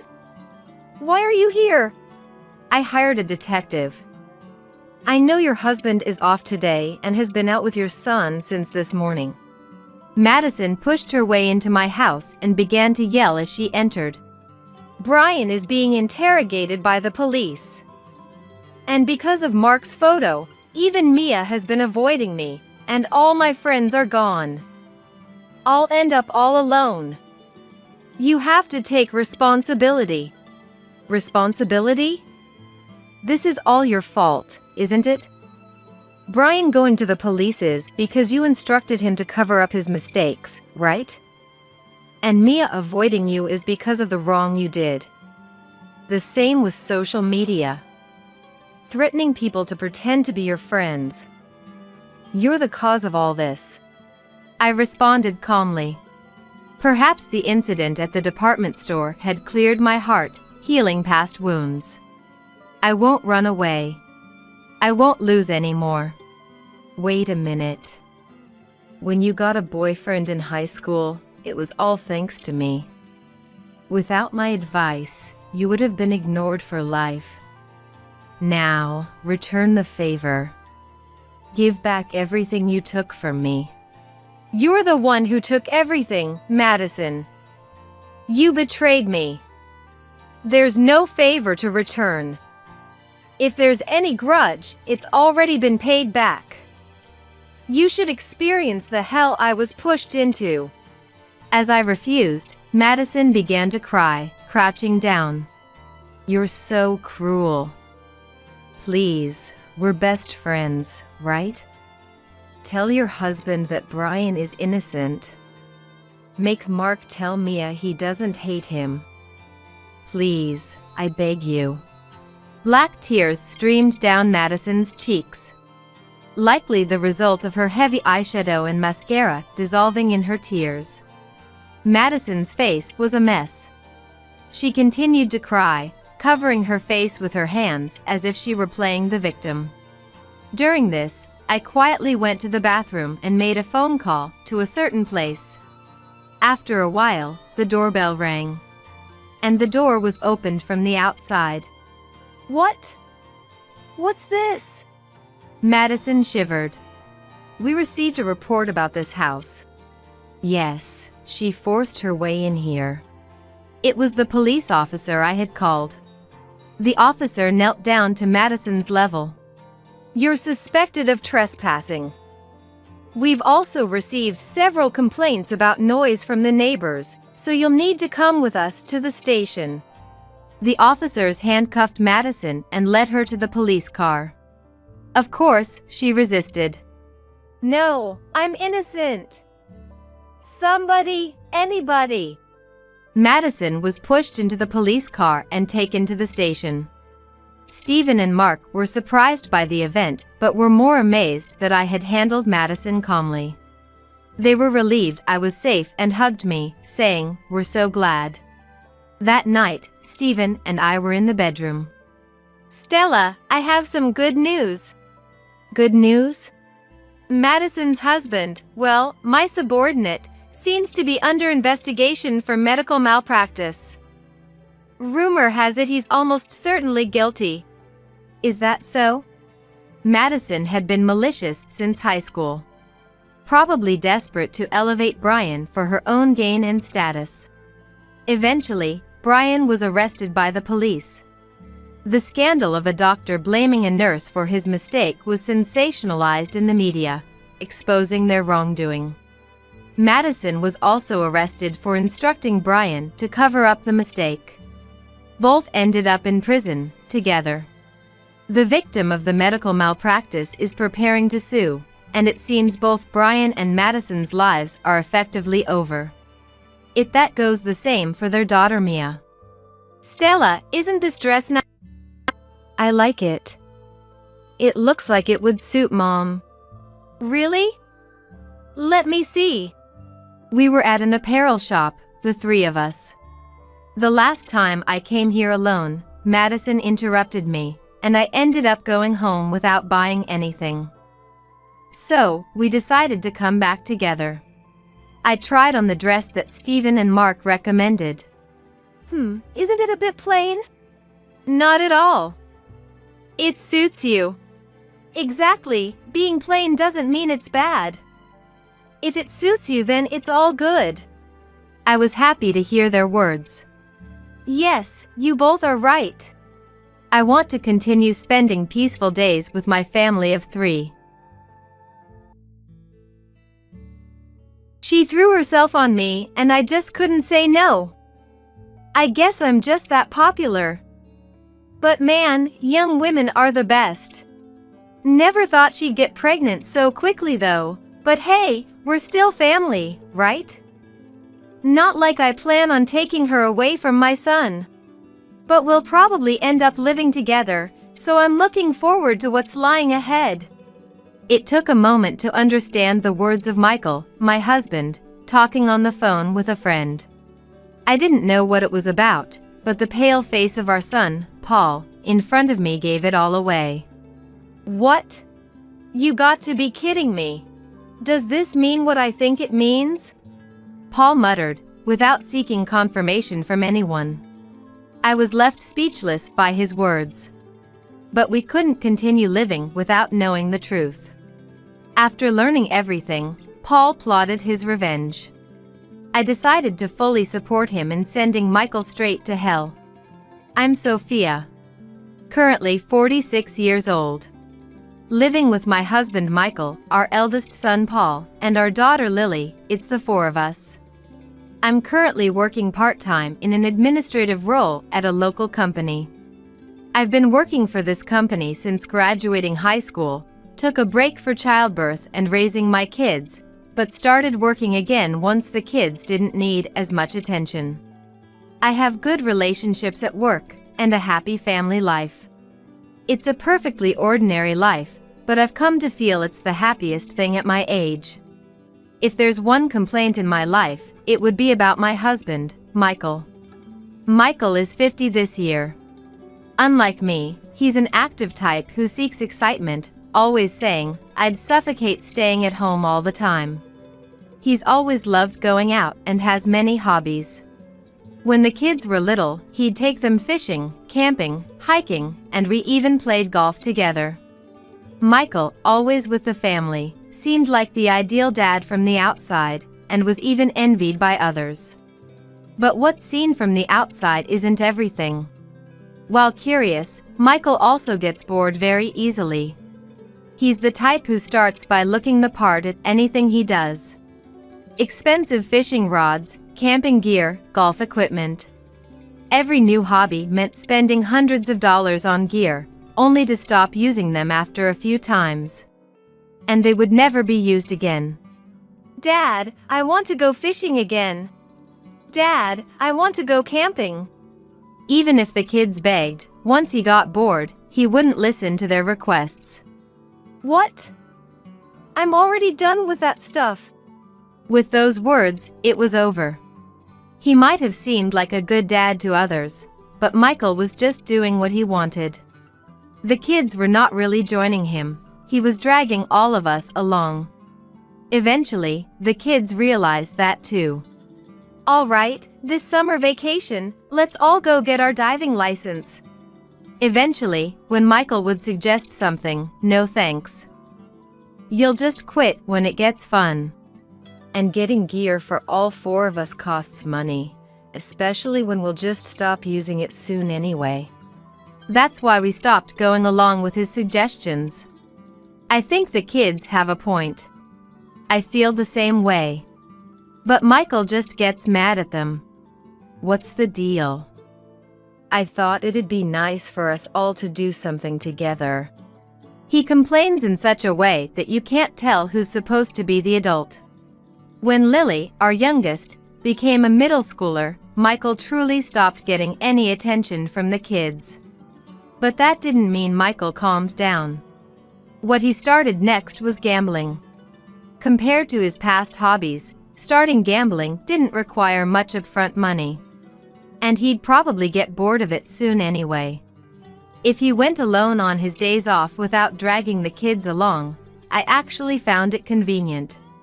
I didn't know how long this new hobby would last, but I decided to just watch over it. Sophia, listen, I won $1,000 today. Aren't I amazing? Luckily, Michael never suffered major losses. Sometimes he'd win $1,000, other times $300, or even $50. The amounts varied, but it seemed he mostly won. $1,000? That's incredible. Makes working feel stupid, right? He'd joke about his hobby like that. But after getting hooked on gambling for about 6 months, Michael stopped talking about winning. Lately, I haven't heard about any wins. Not going well? If I asked, he'd brag, of course not. I'm a genius.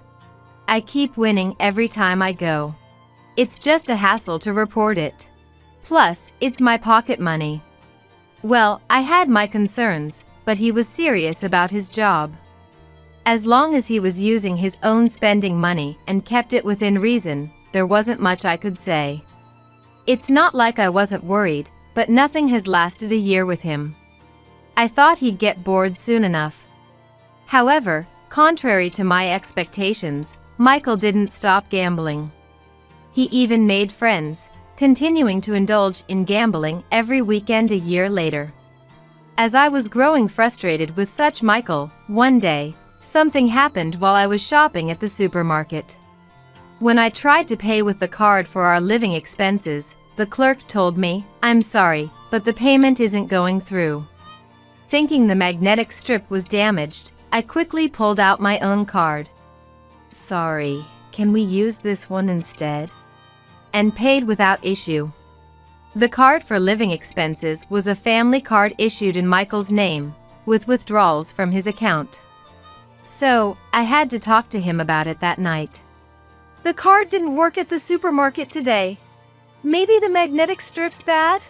Can you handle the reissuing? I handed the card to Michael. But days passed without any action from Michael. Suspecting something, I called the company, but they said they couldn't discuss it with anyone but Michael. While waiting for the reissue using my own card, I noticed a letter from the card company. Thinking Michael had taken care of it without telling me, I opened it, assuming it was the new card, without checking with Michael. But the contents of the letter shocked me. Couldn't withdraw from the account? What does that mean? It was a demand letter asking for a deposit into the account. The account was where Michael's salary was supposed to go. It was unthinkable that there wouldn't be enough for a withdrawal. I rushed to the bank to check the balance. To my horror, there was only $300 left. There were multiple withdrawals from the ATM using the card. No doubt about it. It was Michael's doing. Suppressing the rage that threatened to overwhelm me, I returned home. And that day, when Michael came home, I confronted him right away. What were you thinking? What's this all of a sudden? Don't play dumb. There's hardly any balance left. How are we supposed to get by this month? Michael laughed it off as if to dodge the question. Just lost a bit, so I borrowed some. It's not like I touched the savings, so it shouldn't matter much, right? And he had the nerve to say it so nonchalantly.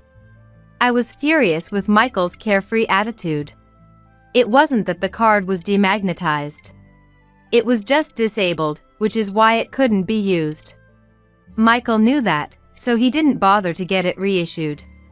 Even if he had told me honestly, it wouldn't have been forgivable, but keeping silent and then trying to cover it up made me feel betrayed.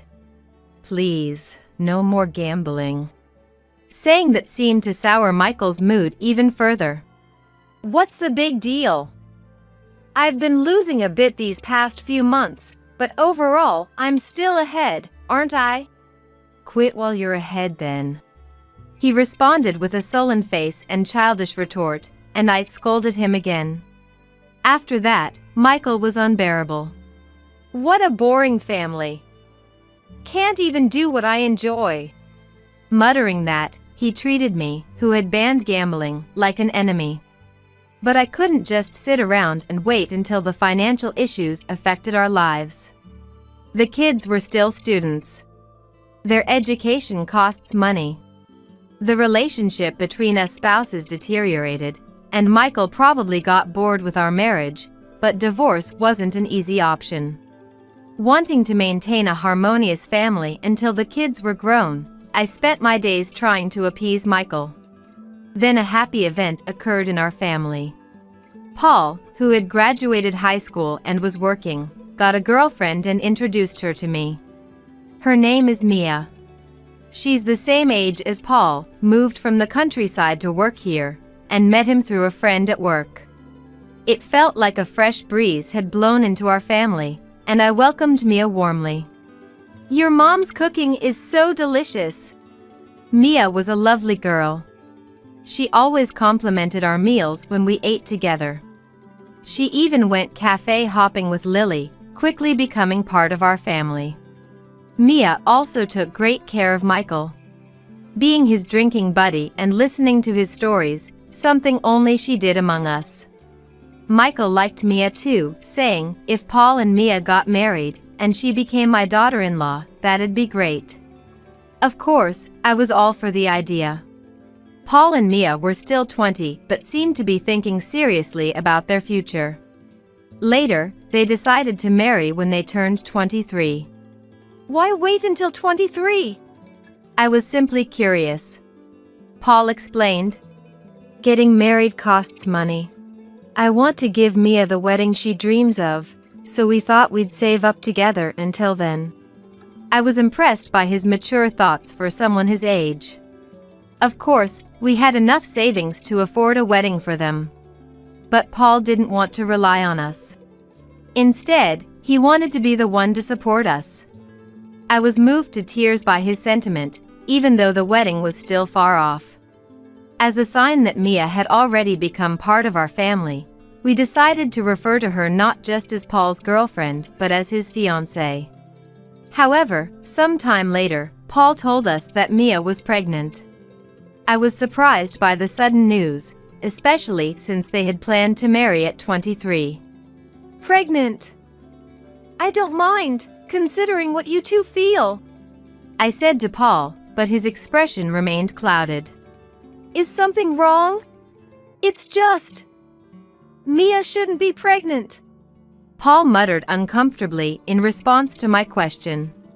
I was puzzled by his statement.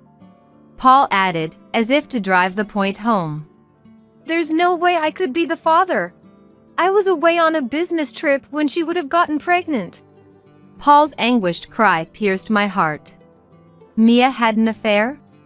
But she didn't seem like that kind of person. Paul continued. But Mia insists she hasn't cheated. I just don't know what to do. Paul was in despair. Seeing Paul like this, I wanted to talk to Mia and asked Paul if he could arrange a conversation for us. I decided to keep Michael in the dark until things were clearer. Given the delicate nature of the issue, I doubted Michael's involvement would help. But the truth came out in an unexpected way. One evening, Michael was unusually late to dinner. Paul, can you call Dad? I was busy and asked Paul to fetch Michael. Paul went to call him, but neither returned for a while. What's going on? Leaving Lily to finish dinner preparations, I headed to the bedroom. There, I found Paul standing outside the bedroom, pale as a ghost. What happened? Paul gestured for silence, placing his finger over his lips, and as I approached the bedroom door, I could hear Michael's voice. Well, this secures our future. He seemed to be on the phone. Michael's phone conversation was likely with one of the dubious friends he'd met through gambling. I looked at Paul's face. If it was just a phone call, he could have simply come back and said, "Dad was on the phone." but judging by his complexion, it was probably not just any call. That became clear with his next words. She threw herself on me, and I just couldn't say no. I guess I'm just that popular. But man, young women are the best. Never thought she'd get pregnant so quickly though. But hey, we're still family, right? Not like I plan on taking her away from my son. But we'll probably end up living together, so I'm looking forward to what's lying ahead. At first, I didn't understand, but Paul's pale face made me realize the gravity of the situation. What? You got to be kidding me. Does this mean what I think it means? Paul muttered, not seeking confirmation from anyone. I was left speechless by his words. Afterward, I took Paul and left the house. I couldn't let Michael and Paul meet. Lily looked puzzled, but I asked her to eat with Michael, and we went straight to Mia's place. Paul. Mom. Mia greeted us with a worried face. It seemed the pregnancy had caused a conflict between them. Feeling the tense atmosphere, I spoke up. Mia, I want to hear the truth. Who is the father of the child in your stomach? Then Mia started to cry. She seemed hesitant, but after I promised I won't get mad, no matter what, she slowly began to talk. Actually, it's Paul's dad. Despite my promise not to get angry, I felt a deep rage upon hearing who was involved. On one hand, I couldn't believe what my husband had done, and on the other, how Mia had agreed to it. But I was wrong. I heard Paul is infertile.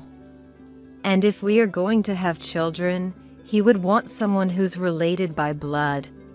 So Paul's dad suggested that he should be the father, since it wouldn't change the fact that we're family. Both Paul and I were speechless upon hearing this. Of course, that was not true about Paul. Mia just kept crying. What a vile turn of events. Michael had seduced Mia, Paul's fiancée, under false pretenses. Mia was the primary victim in this situation. Any distrust I had towards Mia vanished immediately. It was clear she wasn't lying. Because it's a delicate issue, we thought to keep it from Paul. Michael and I thought staying silent would keep everyone happy. Hearing this, my anger towards Michael nearly exploded. Paul must have felt the same.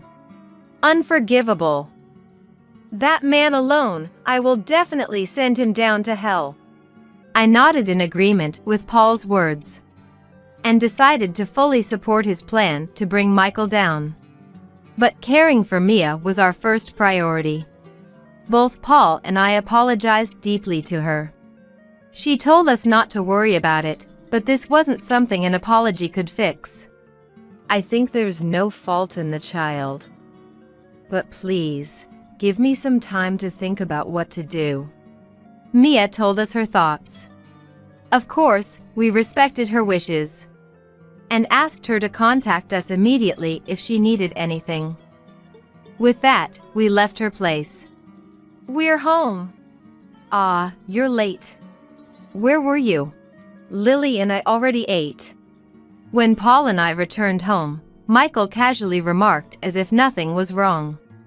Paul looked like he might attack Michael at any moment, but he restrained himself and put on a smile. Just wanted to have a chat with Mom, you know. I felt sorry for you, being banned from gambling and all. Paul said this with a smile as he approached Michael. Right? You understand, Paul? Can't live without a hobby.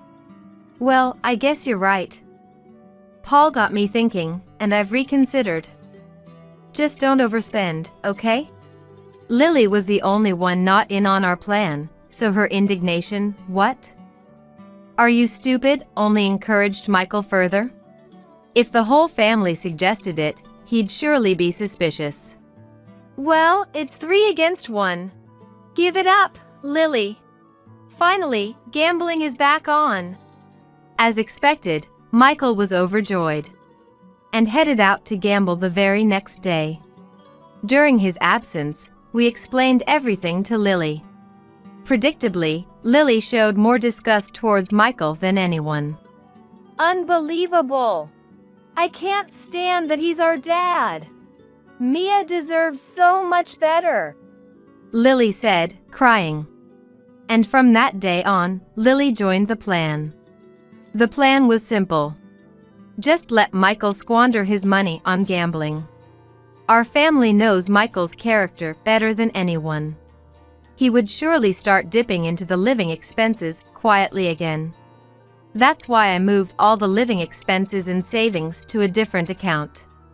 I thought it would take about 2 months before moving to the next phase of our plan, but Michael's spending was several times faster than expected. In just 3 weeks, he ran out of money and started tapping into the living expenses account, which quickly ran dry too. What are you thinking? This is the second time, you know? With Lily's college fees coming up, what are you going to do? I yelled at Michael. Michael pleaded desperately, I didn't think it would run out so quickly. I'll win it back soon, just lend me $200, no, $100 from the savings. Even though I anticipated this, my anger towards Michael, who had quickly spent all the money, was genuine, not just an act. You haven't learned your lesson at all. What are you even thinking? Tears of frustration and anger came to me, and even Michael seemed taken aback. Always thinking about yourself. I thought I could endure it until the kids were grown, but I can't take it anymore. I slammed the divorce papers down. Michael turned pale at the sight of them. Aren't you overreacting? I was just kidding. He tried to soothe me, but I had no sympathy for Michael. Lily will be under my custody. This house is in your name, so I'll be leaving. Just calm down. It's just gambling. Just gambling? That's just the last straw. I despise everything about you. Michael seemed truly remorseful this time. But that level of remorse was far from sufficient. The divorce between me and Michael was just the first step of our plan. Michael was stubborn to the end, but to that, Paul said, Dad, you said we were a boring family that wouldn't let you do what you wanted, remember? Now you can do whatever you want. You're free. That's true, I guess. Tricked by Paul's encouragement, Michael signed the divorce papers. Upon learning about the separate account for living expenses during the property division, Michael was furious, but I had only safeguarded our money. He had no reason to be angry. That money will also be split in half in the distribution of property, he said arrogantly. You're getting the house. If that's the case, sell the house, and we'll split that money too. Of course, I'm going to sell all the fishing rods, camping equipment, and anything else that might be worth something. But it's only natural, isn't? Michael was at a loss for words.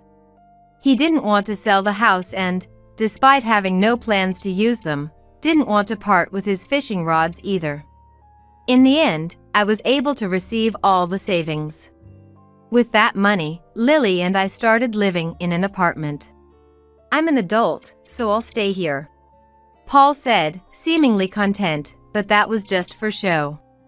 He stayed in the house to report to us how Michael was progressively falling into ruin.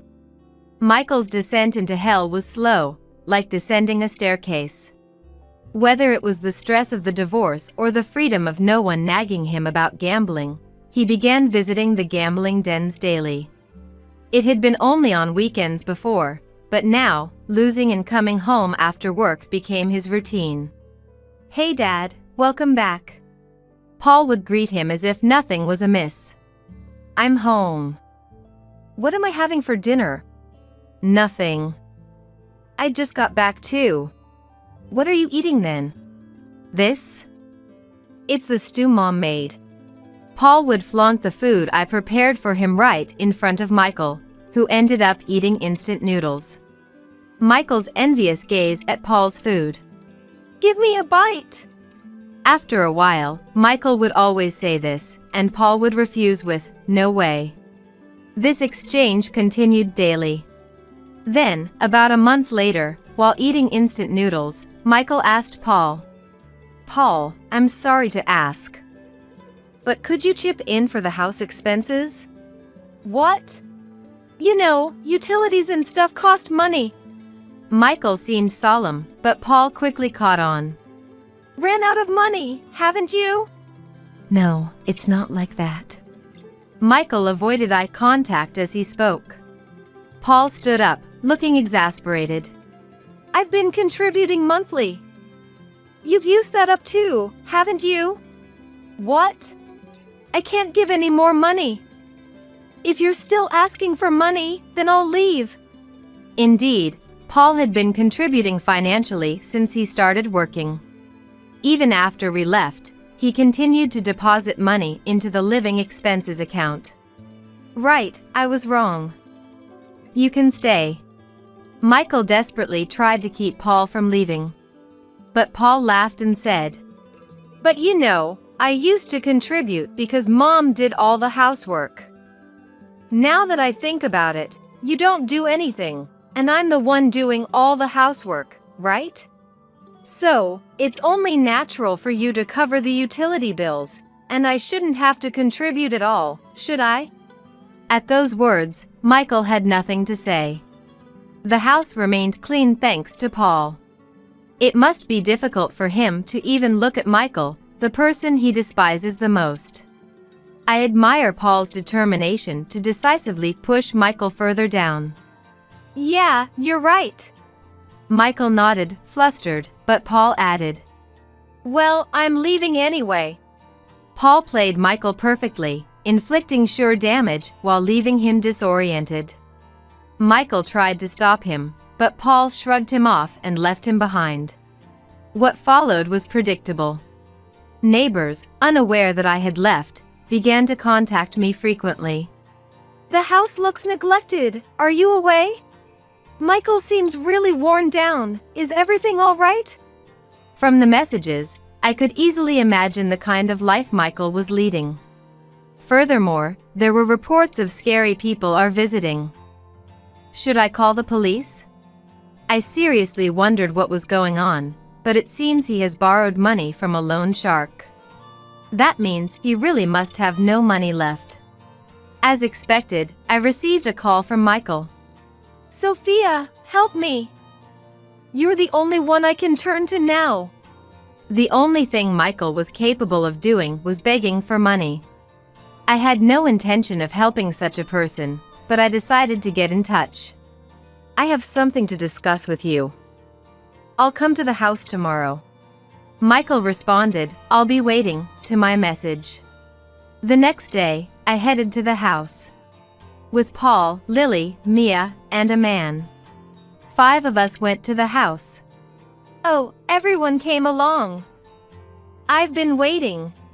When we rang the doorbell, Michael greeted us with an unsettlingly wide smile. However, his smile vanished upon seeing the man. May I ask who you are? The man introduced himself. Nice to meet you. I'm Smith, a lawyer. I'm here to discuss the damages they've all suffered.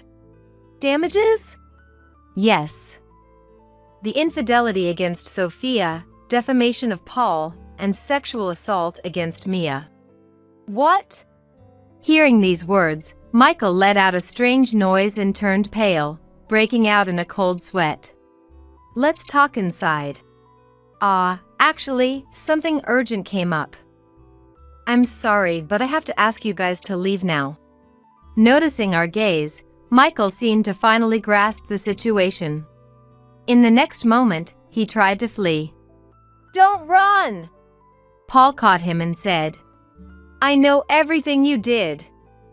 Act like an adult and take responsibility. Subdued by Paul, Michael shrank back. Then it was the lawyer's turn. Michael, unable to argue against Smith's words, just nodded, watched by us with disdain. It goes without saying for Mia. Claiming Paul is infertile and telling his fiancée is defamation that could ruin her life. That's...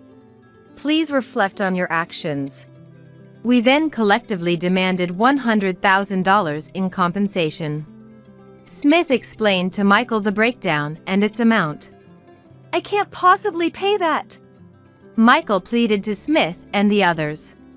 That's when Lily said, Can't you cover that by selling this house? That's... We're going to make sure you pay. Michael has no money left. He's even resorted to borrowing. Selling the house seemed his only option. Michael's wailing and apologies were repulsive. But forgiveness was out of the question. Disgusting. Lily looked at Michael with disdain, as if looking at trash, and Paul also showed his disgust. Just pay up. And don't ever come near us again. If you can't do that, we're prepared to take legal action over what happened to Mia. We left Michael crying alone in the cluttered, filthy house and went home. Eventually, Michael sold the house. He used the money to pay us and to repay the loan shark, as Smith informed us. But now he had no home and no money to rent an apartment. No one was willing to help him. Not even his gambling friends seemed close enough to lend a hand. He's been living in an internet cafe, subsisting on his advance salary from work. How long can such a life last? It seems like he might end up homeless if this continues. We thought Paul's plan had brought Michael down, but on reflection, Michael seemed to have brought himself down. He will likely fade away, forgotten by our family, and end his life alone and unnoticed.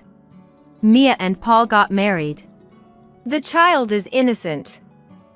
I can't let Mia suffer anymore, Paul declared, accepting Mia's child as his own. The amount of internal struggle he must have faced to make that decision. Mia, Lily, and I all cried, but Paul was the only one smiling. Mia gave birth to a healthy girl. Doesn't she look like Mom? Lily was the first to say so, seeing the resemblance to me. And Paul looks like me.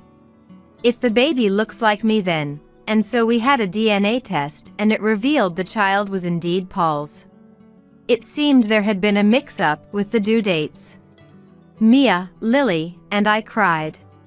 But Paul, who had been holding back, cried the most. I'll make sure they're happy. Both Mia and this child. Paul made that promise. His next plan was truly wonderful. And I intend to support it fully. The older lady is fired. Clean everything up and leave. Carol, the president's daughter who became the head of the design department, said, I've been with this company for 40 years and have designed 90% of our flagship products, but she seems unaware of that. So, I decided to take action. I'll clean everything up nicely before leaving, I said, and then wiped all my PC data and resigned. As a result, Carol faced an unexpected turn of events. I'm Victoria Simmons, 62 years old. I work in the design department of a stationery manufacturer. I've been here since I was a fresh graduate, for 40 years, and I'm still active even after retirement age. I strive not to be outdone by the younger ones. I lost my husband 10 years ago, and my daughter lives alone. It's hard to say this about myself, but I've designed 90% of the company's flagship products. Therefore, I believe I hold significant value to the company. Stationery is wonderful. It's about dreams. Designing for writing, drawing, painting, erasing, measuring, making each task functional and enjoyable. These designs cater to everyone, from school children to professionals. How long I can continue, no one knows. But since I love my job, I joke with the younger employees that I'll keep going until I can no longer stand. One morning, the President Kennedy, who I joined the company with, showed up at a meeting. It had been a while since he attended. He brought a woman with him. Good morning, everyone. It's been half a year since I last saw all of you, hasn't it? Victoria, you're looking well. Kennedy and I joined the company in the same year. He used to be in sales, and we often talked at internal product presentations. Unlike the typical arrogant son of a president, he's sincere and humble. It's been 10 years since he took over from the previous president. Today, I've brought the replacement for the department head who recently left. Kennedy encouraged the woman beside him to greet everyone. She stepped forward and greeted. Hello, I'm Carol Kennedy. I look forward to dedicating myself to the future growth of our company. Please, let's work well together. Everyone in the department was surprised. No one had expected the president's daughter to be appointed as the head of the department. As you all may know, our company is planning to expand overseas starting this year. We sent Carol to study abroad for a long time for this reason. She will help us create designs that are globally competitive. Let's all unite in this effort. After saying so, Kennedy left in good spirits. Wilson, one of the colleagues, approached me. Victoria, what do you think about her? Carol, I mean. I've known Carol since she was a child. We've never spoken, but the president used to bring her to company recreation events. Haven't seen her in a long time, but she's grown into a fine young lady. I think the president wants to make use of her international experience. But whether she understands the design industry is another question. So, we'll see how she does, huh? I could sense a hint of disdain for Carol in Wilson's expression. Wilson, we just need to focus on our responsibilities. Yes, you're right. I'm sorry. However, as it turned out later, Wilson's intuition was spot on. A month had passed since Carol took charge. We continued as usual, brainstorming new ideas for stationery and designing in front of our computers. Everyone, I have something to say. Is that okay? Carol said so and walked to the center of the room. She then started speaking. We will start developing products for the international market next month, starting with UK. If things go well, we will establish a base in London and then expand to hub offices in various locations. Wilson's eyes widened. So, as a start, we will develop new products. The ideas and designs will be decided through an internal competition. The strategy was to sell some of our existing products while simultaneously developing new ones. The release of the new products, both domestically and internationally. It was set for 6 months later. I had a question. Carol, is there a specific concept for the product development? Her face, which had been amiable until then, hardened. The fact that I didn't mention a concept means it's the same as before. Simmons, you're our most veteran employee, right? I didn't expect such a basic question from someone like you. I was taken aback by her unexpected response. If I had to say, I don't want anything outdated. With a composed face, Carol finished speaking and returned to her desk. The internal competition was held weekly. I thought, wouldn't it be wonderful if, like Hollywood movies, American origin stationery could become popular worldwide? I kept searching for new product ideas. What's different from my younger days is that the number of ideas that come to mind decreases with age. However, the quality of each idea has certainly improved. So, I wasn't worried even if I didn't come up with ideas every week. But Carol seemed not to tolerate that. In this past month, everyone has worked hard. We've had over 200 ideas, with Wilson contributing 20%. It's not just about quantity, especially since we don't know what the market expects. We need as many ideas as possible. She was clearly speaking with me in mind. Unfazed, I gave Wilson, who was modestly giving a thumbs up, a secret wink. Well, it can't be helped if nothing comes up. But, as professionals, is it acceptable? Only 5 ideas in a month might indicate you've run out of ideas after being in the business for so long. I don't understand that world, but it doesn't seem like you're trying. She looked straight at me, without averting her eyes even once. After the meeting, Wilson came to me. Thanks to you, Victoria. Your way of expanding associations was amazing. Ideas just keep coming. But Carol is too blatant. It's really annoying. It's okay. It's true that not many ideas are coming out. But, has she seen your ideas? Just talking numbers here. 1 of yours equals 10 of ours. Does she understand that? That's all right. Maybe the British won't like my ideas. The final judgment is by the users. Another month passed. We narrowed down our ideas and designed about 50 specific products from them. None of my ideas were selected, but about 5 of my designs were nominated. Carol seemed displeased by that. Today, a buyer from UK, Mr. Lee, will visit us. He's agreed to take over our agency there.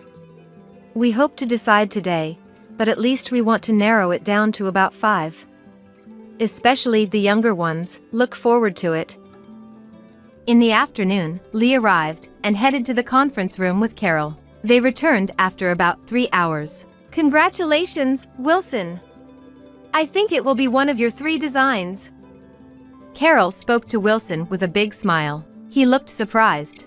Later, I heard that everyone thought one of my designs would be chosen. Thank you. But, are you sure? Shouldn't it be Victoria's? That's fine. Mr. Lee liked it, and so did I. Oh, yes. Thank you very much. Indeed, we can't match the sensibilities of the younger generation. Simmons, it's unfortunate, but that's how it is. Carol said that with a spiteful look. That might be true. I have no hard feelings about Wilson being chosen. In fact, I'm genuinely happy for him. It's wonderful when my colleague makes their mark in the world. I spoke from the heart. Then, Carol's face flushed with anger. That's so irritating. What's with this saintly act of yours? You can only come up with 4 or 5 ideas a month and still act so high and mighty. Do you think everyone respects you just because you've been here the longest? Her words were unexpected. I never thought she saw me that way, but at the same time, my anger was ignited. Excuse me, but how much do you actually know about design? Do you remember the process of selecting everyone's ideas and designs? None of the works you favored are left in the final selection. You lack a professional's eye. You don't understand our struggle. At that point, she lost her composure. Oh dear. To think you'd say such things to me. I'm a manager, you know? She approached me. Her eyes bloodshot. You're done here as of today. The older lady is fired. Clean everything up and leave. I was surprised by her sudden change, but I felt no resistance to her command to leave. Though I thought her remark about being an older lady was uncalled for. I understand. I'll clean everything up nicely before leaving. But I'm worried about what happens next. What are you talking about? Worrying about what happens after you leave? Don't pretend to care. The department will rejuvenate, and the young energy will keep coming. It's all good. She laughed triumphantly, looking as if her anger had subsided. I'm relieved to hear that. I'll start right away. I said emotionlessly and began clearing my belongings. There was nothing particularly important to keep or hand over, so I discarded almost everything. I saved my designs on my memory stick, wiped the PC data, yes, erased everything. I also cleared the shared memory on the intranet. Hey, Simmons, don't forget to submit your resignation. It's the rule. Of course. After saying that, I immediately wrote my resignation letter and handed it to her. She remarked, "Wow, that was quick," and took it with a refreshing smile. I tried to appear relieved, but I couldn't tell how she perceived it. Then, until the end of the day, I went around bidding farewell to my colleagues. That night, they hastily organized a farewell party for me. Surprisingly, it turned into a chorus of criticism and complaints about Carol. I became increasingly worried about the future of the design department. The next morning, I woke up to bright sunlight. It seemed I had gotten drunk last night, for the first time in many years, so much so that I couldn't remember when last I had felt this way. I had forgotten to close the curtains on the east-facing window and slept through. Suffering from a rare hangover, I groaned while heading to the kitchen. I grabbed a bottle of water from the fridge and gulped it down. Then, I sat on the living room sofa, feeling blank. My mind was empty, but that was a sensation I hadn't felt since my student days, which strangely made me a bit happy. However, old habits die hard. Despite not feeling hungry, I thought I should make breakfast. Take it easy, you have all the time now. I said to myself and chuckled. Then I thought of calling my daughter and visiting her. Right, I should do what I've always wanted to do. I muttered. Just then, my mobile phone rang. It was Kennedy. Good morning, Mr. Kennedy. What's the matter? Calling so early. It's not about what's the matter, Victoria. I tried calling you last night too. Never mind that. Could you come to the office, please? But I resigned as of yesterday. Just come, please. This is an order. I'll be in my office. All right. An order, that's not something one says to someone who has resigned. Yet, I thought, if he's insisting so much, it must be something urgent. I soothed my aching head with hot coffee, gulping it down as it cooled. Then, I called a taxi and headed to the office. Excuse me. I knocked and entered the president's office. Good morning. Sorry for calling you in so early. Kennedy wanted to hear about what happened yesterday. I explained everything, careful not to exaggerate my words or reactions. I see. I am very sorry about that. He expressed his deep apology. The mess my foolish daughter made is my responsibility as her father. It seems I made mistakes in raising her. Victoria, would you consider withdrawing your resignation? We started here together, after all. Please. I had harbored no negative feelings towards him, only gratitude for employing me for a long time. But his words caught me off guard. President Kennedy, it's not fair using our shared past like that. So, will you? All right. I'm counting on you. Morning. Saying that, he entered the design department office. I was told to wait in the hallway until called. The door was left open, so I could hear the conversation inside. Dad, what are you doing here? Did we have a plan? Do not call me Dad here. His uncharacteristically stern tone seemed to surprise Carol. I have a question for you, Carol. What is it? The two began to speak in a formal tone. Why did Victoria resign? Oh, as per her resignation letter. Personal reasons. Don't lie. Kennedy glared at Carol as he spoke in a low voice. It's not a lie. She left because of her age. The surrounding staff were all left speechless. Don't lie. I've heard everything about what happened. In that instant, Carol glanced sharply at the employees. Someone spilled the beans. And muttered under her breath. Suddenly, Kennedy raised his voice. Don't make a fool of me. Carol stood up, startled, her eyes wide open. Victoria. I was called and immediately entered the room. Carol's eyes were so wide open, it seemed they might fall out. Carol, I heard it from Victoria. You don't seem to understand what you did. She seemed to have calmed down a bit. Even so, she took a deep breath before proceeding. How do I know if her story is true? Fool! Carol collapsed to the floor. Who do you think you are? Don't underestimate the real world. Listen, you don't understand Victoria's value to our company at all. The conversation had turned into one between parent and child. It's not just about how long she has worked, Carol said defiantly. Kennedy was completely exasperated. How dare you? Victoria has been faithfully serving for 40 years, designing 90% of our flagship products. She's the backbone of our company. Without her, the design department would fall apart. She's irreplaceable. You, on the other hand, are easily replaceable. Understand? Carol was at a loss for words, but she bit her lip and glared at Kennedy. Then you should have told me that.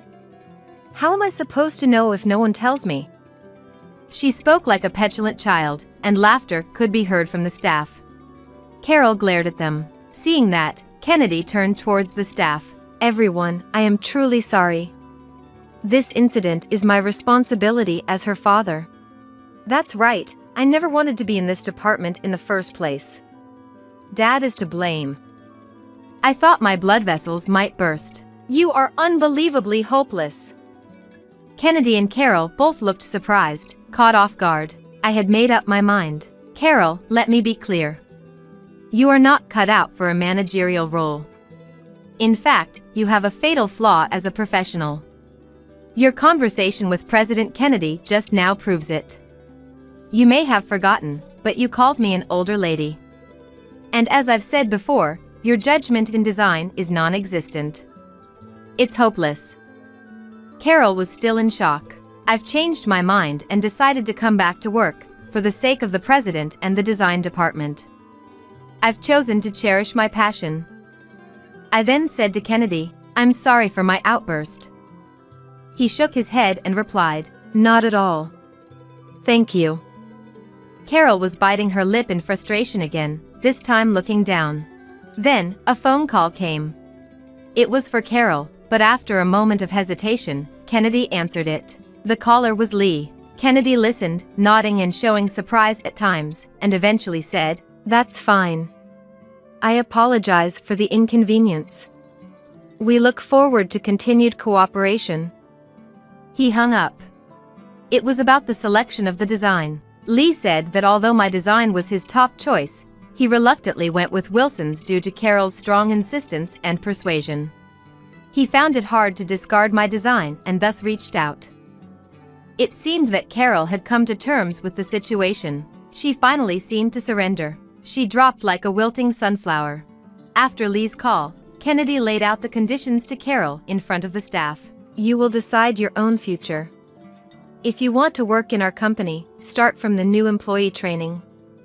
Otherwise, you'll be assigned to one of our client companies. Greatly humbled, Carol replied in a faint voice, yes. After the two left, all the staff gathered around me, expressing their joy. Although it was the unfortunate outcome for Wilson, see, I told you. This is for the best. He said with a smile. Indeed, it seemed like things turned out just as he and everyone else had initially felt about Carol. That experience reminded me of how important intuition is for a designer. Subsequently, our market expansion into the UK went well. This time, we targeted teenagers. We found that the sensibilities of American and British teenagers are quite similar. While I don't think it applies to all age groups, it was a revelation. Considering the global use of social media, it's clear that sharing of sensibilities is happening faster than imagined. So, I believe that designs aimed at American consumers could also sell well. At my age, I never thought I'd be doing work with such a worldwide impact. I'm more motivated than ever. Visiting my daughter will have to wait. I guess it'll be another video call tonight. The idea of caring for an old woman or dealing with high school kids, what a nuisance. There's no room for a baby here, right? You should leave. I was a teenager, jerked around by my selfish brother and his wife. But, in an unexpected turn, my life changed for the better. My name is Riley. Lately, at 40, it seems like gravity's winning the battle, my cheeks sagging into a slight bulldog look. Oh dear. Is it hard to be against aging? However, reminds me, my mother never really had sagging skin or wrinkles. Wish I had inherited that.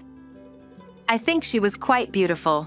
After divorcing my father over his affair when I was young, she raised my older brother Alexander and me on her own, until one day. Suddenly, she collapsed with a brain disease. Alexander was a freshman in high school, and I was in middle school. My mother woke up, but was paralyzed from the waist down and struggled to speak. She mostly seemed lost in a daze. That's when my trials began. After learning about her condition, what are we going to do now? Alexander quickly said. I thought, we'll support her together.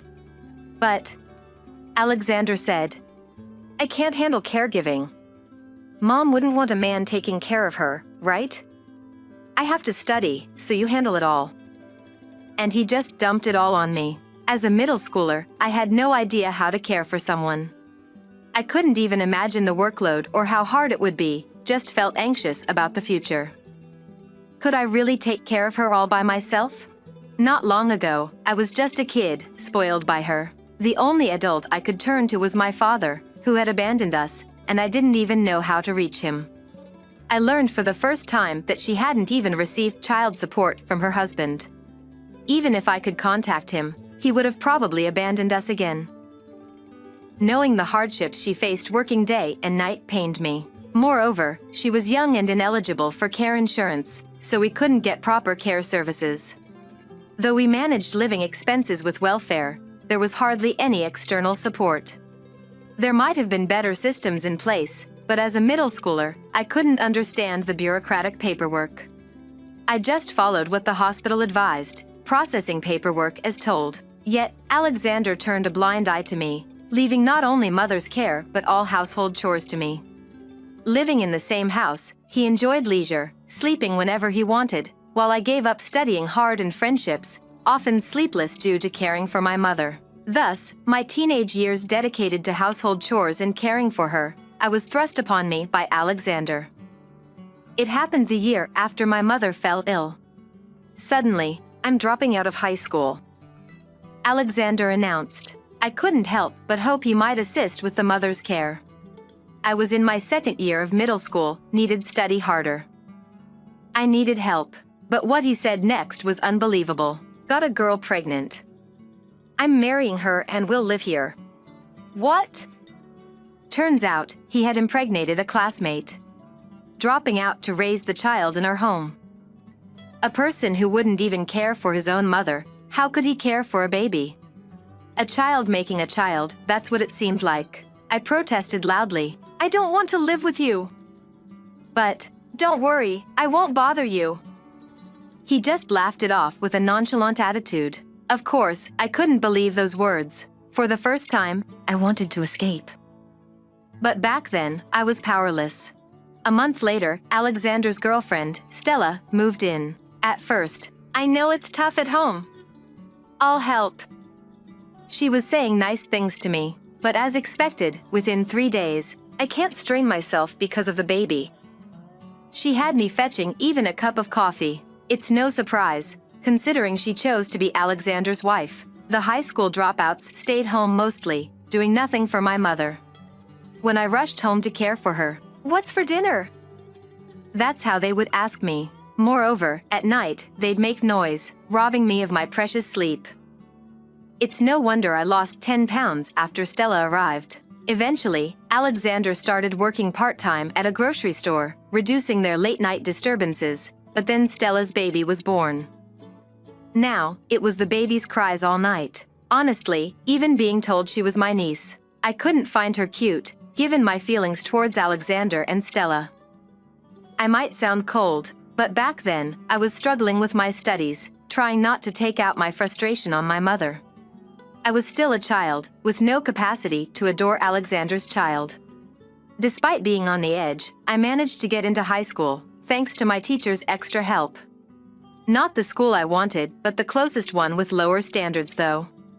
Not ideal, but better than not going at all. The money saved from Alexander dropping out of high school was used for my tuition. Maybe that's one thing to thank him for. I believed things would get easier once I started high school. That's what I hoped. Then, right before starting high school, one day, "Hey, Riley, how about this place?" "Huh?" Stella showed me a pamphlet for a condominium. I thought for a moment they were moving out now that they had a child. However, it was all for single living. "This one's close to a grocery store, good for a girl like you, near a busy street, safer." "Stella, I don't plan on moving." "Huh?" She asked back with a smile, but her eyes weren't laughing. I felt pressured, as if I had no choice. But, okay, I understand. I couldn't just say, "We should consider my mother." "Just take her with you." "That's impossible. I have nowhere to go." "I'm helping you look for a place. Just find a part-time job or something." "That's terrible." "Terrible? You're in high school now, perfectly able to work. Living at home is just pampering yourself, pampering.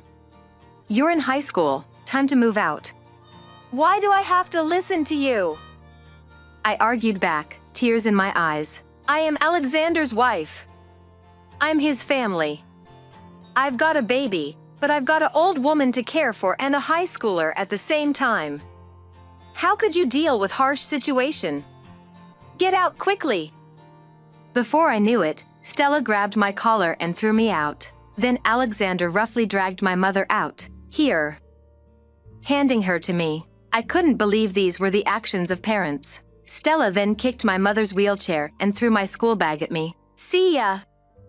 And closed the door. "Wait! Please wait!"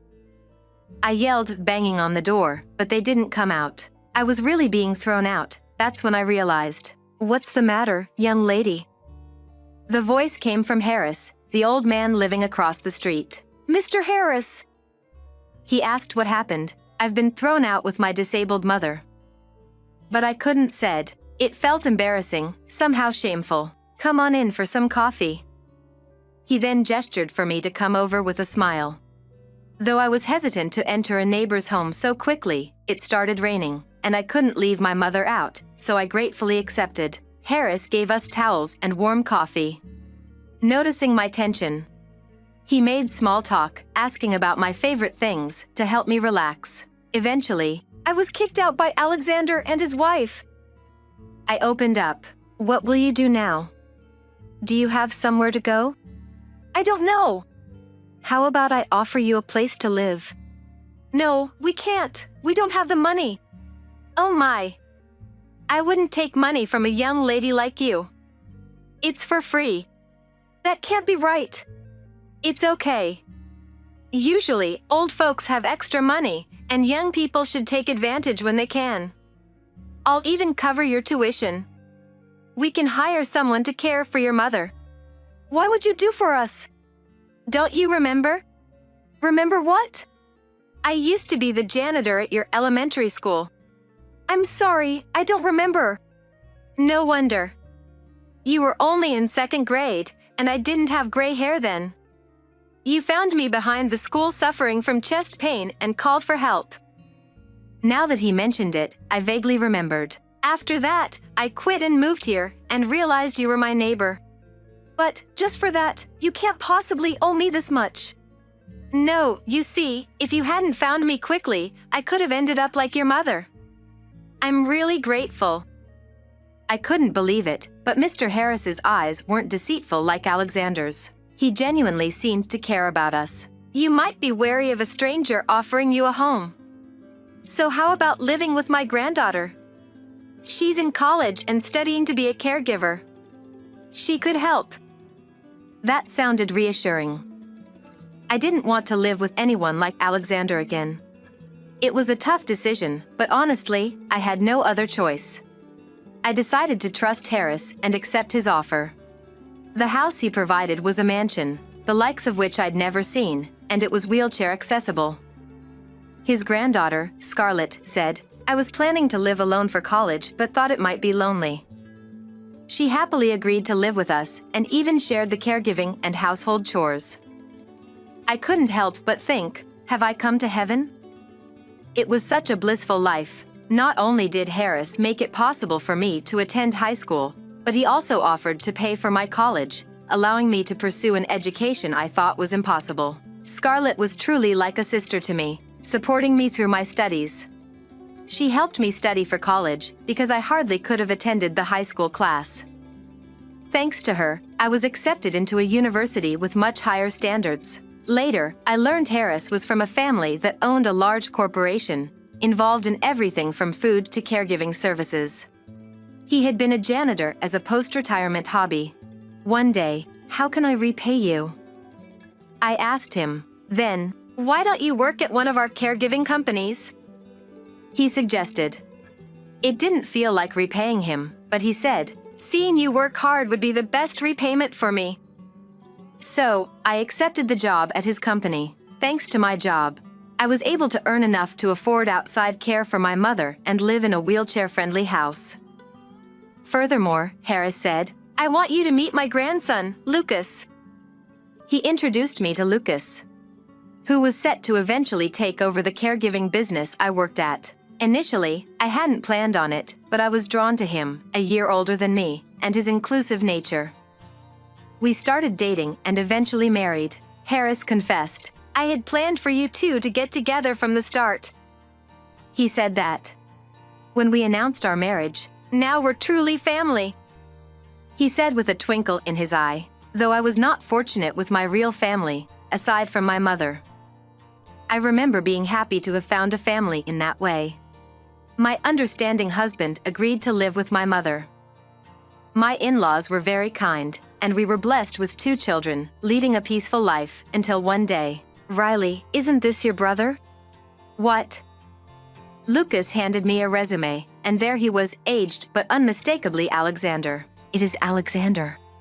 He's applied for a caregiving position at one of our homes. He's got an interview next week, among other candidates. Caregiving. He would never do that.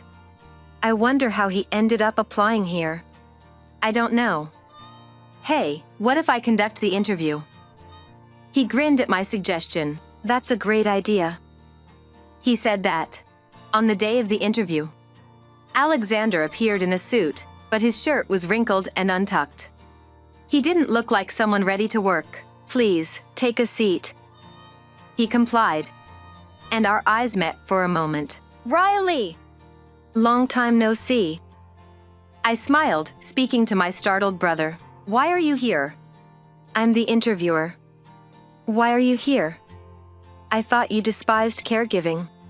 I love caring for the elderly, you know. Lies. After what you did to my mother and me. I was young. Please, Riley! He whispered, but then suddenly shouted to beg. What's all about? I've got no other choice. Please hire me. What do you mean? He exploded with emotion. I've been unemployed since my part-time factory job in my 30s. Stella says she can't support someone who only eats and does nothing. She started despising me when our child began daycare. I think she's seeing someone else. But she's all I have. If I don't get a job, she'll leave me for good. Alexander, a grown man, broke down and cried right there, seemingly seeking pity. I won't let him forget what he did to us. That's all? Surprised by my response, he said, How can you be so cold after hearing my misfortune? I was just a student when you and your family threw me out. I managed with minimal welfare while taking care of you all. That's different. Maybe you were fired because you're the kind of person who easily abandons family. Perhaps you lacked something essential for the job. Silenced by my words, he just trembled. Did you ever help with the kids or housework? Or were you just lazing around? He seemed shocked, probably because I hit the nail on the head. No wonder you're not treated like a human. You're like a walrus, just eating and lying around. Walruses are cute, but a husband like that is just annoying. Stella probably didn't find another man, she just grew to dislike you. And I can see why from this conversation. He had nothing to say, just shaking. Sorry, but a company can't hire someone who'd kick out your own mother and sister.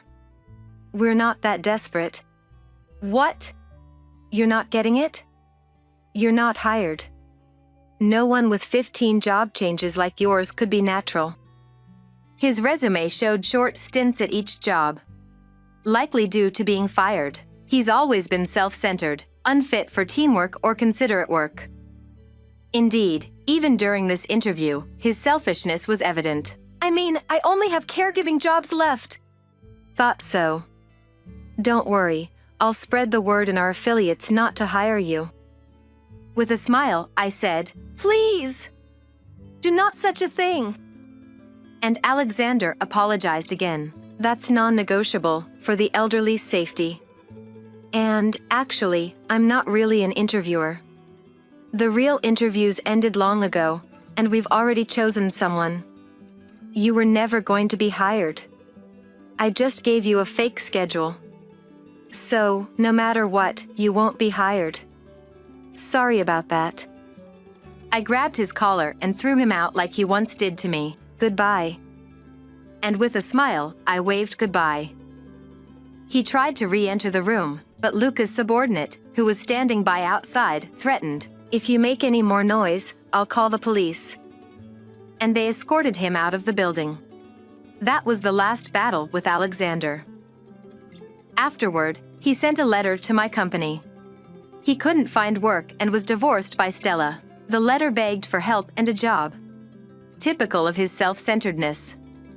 I ignored it. He doesn't deserve help after trampling on my mother and me. I hope he learns from being on the receiving end of hardship. Meanwhile, I continue to live a peaceful life. All thanks to Harris, who took in my mother and me. He is aging, his legs growing weaker, but I still visit him regularly. My middle school children also adore him, often visiting him on their own without my knowledge. This spring, we took my mother and Harris for a picnic at a nearby lake. We're planning a summer trip. Next year, and the year after, I want to create many more wonderful memories, making up for my difficult childhood. Despite those hardships, I'm glad to have been born. I'm grateful for meeting those people. I am happy now.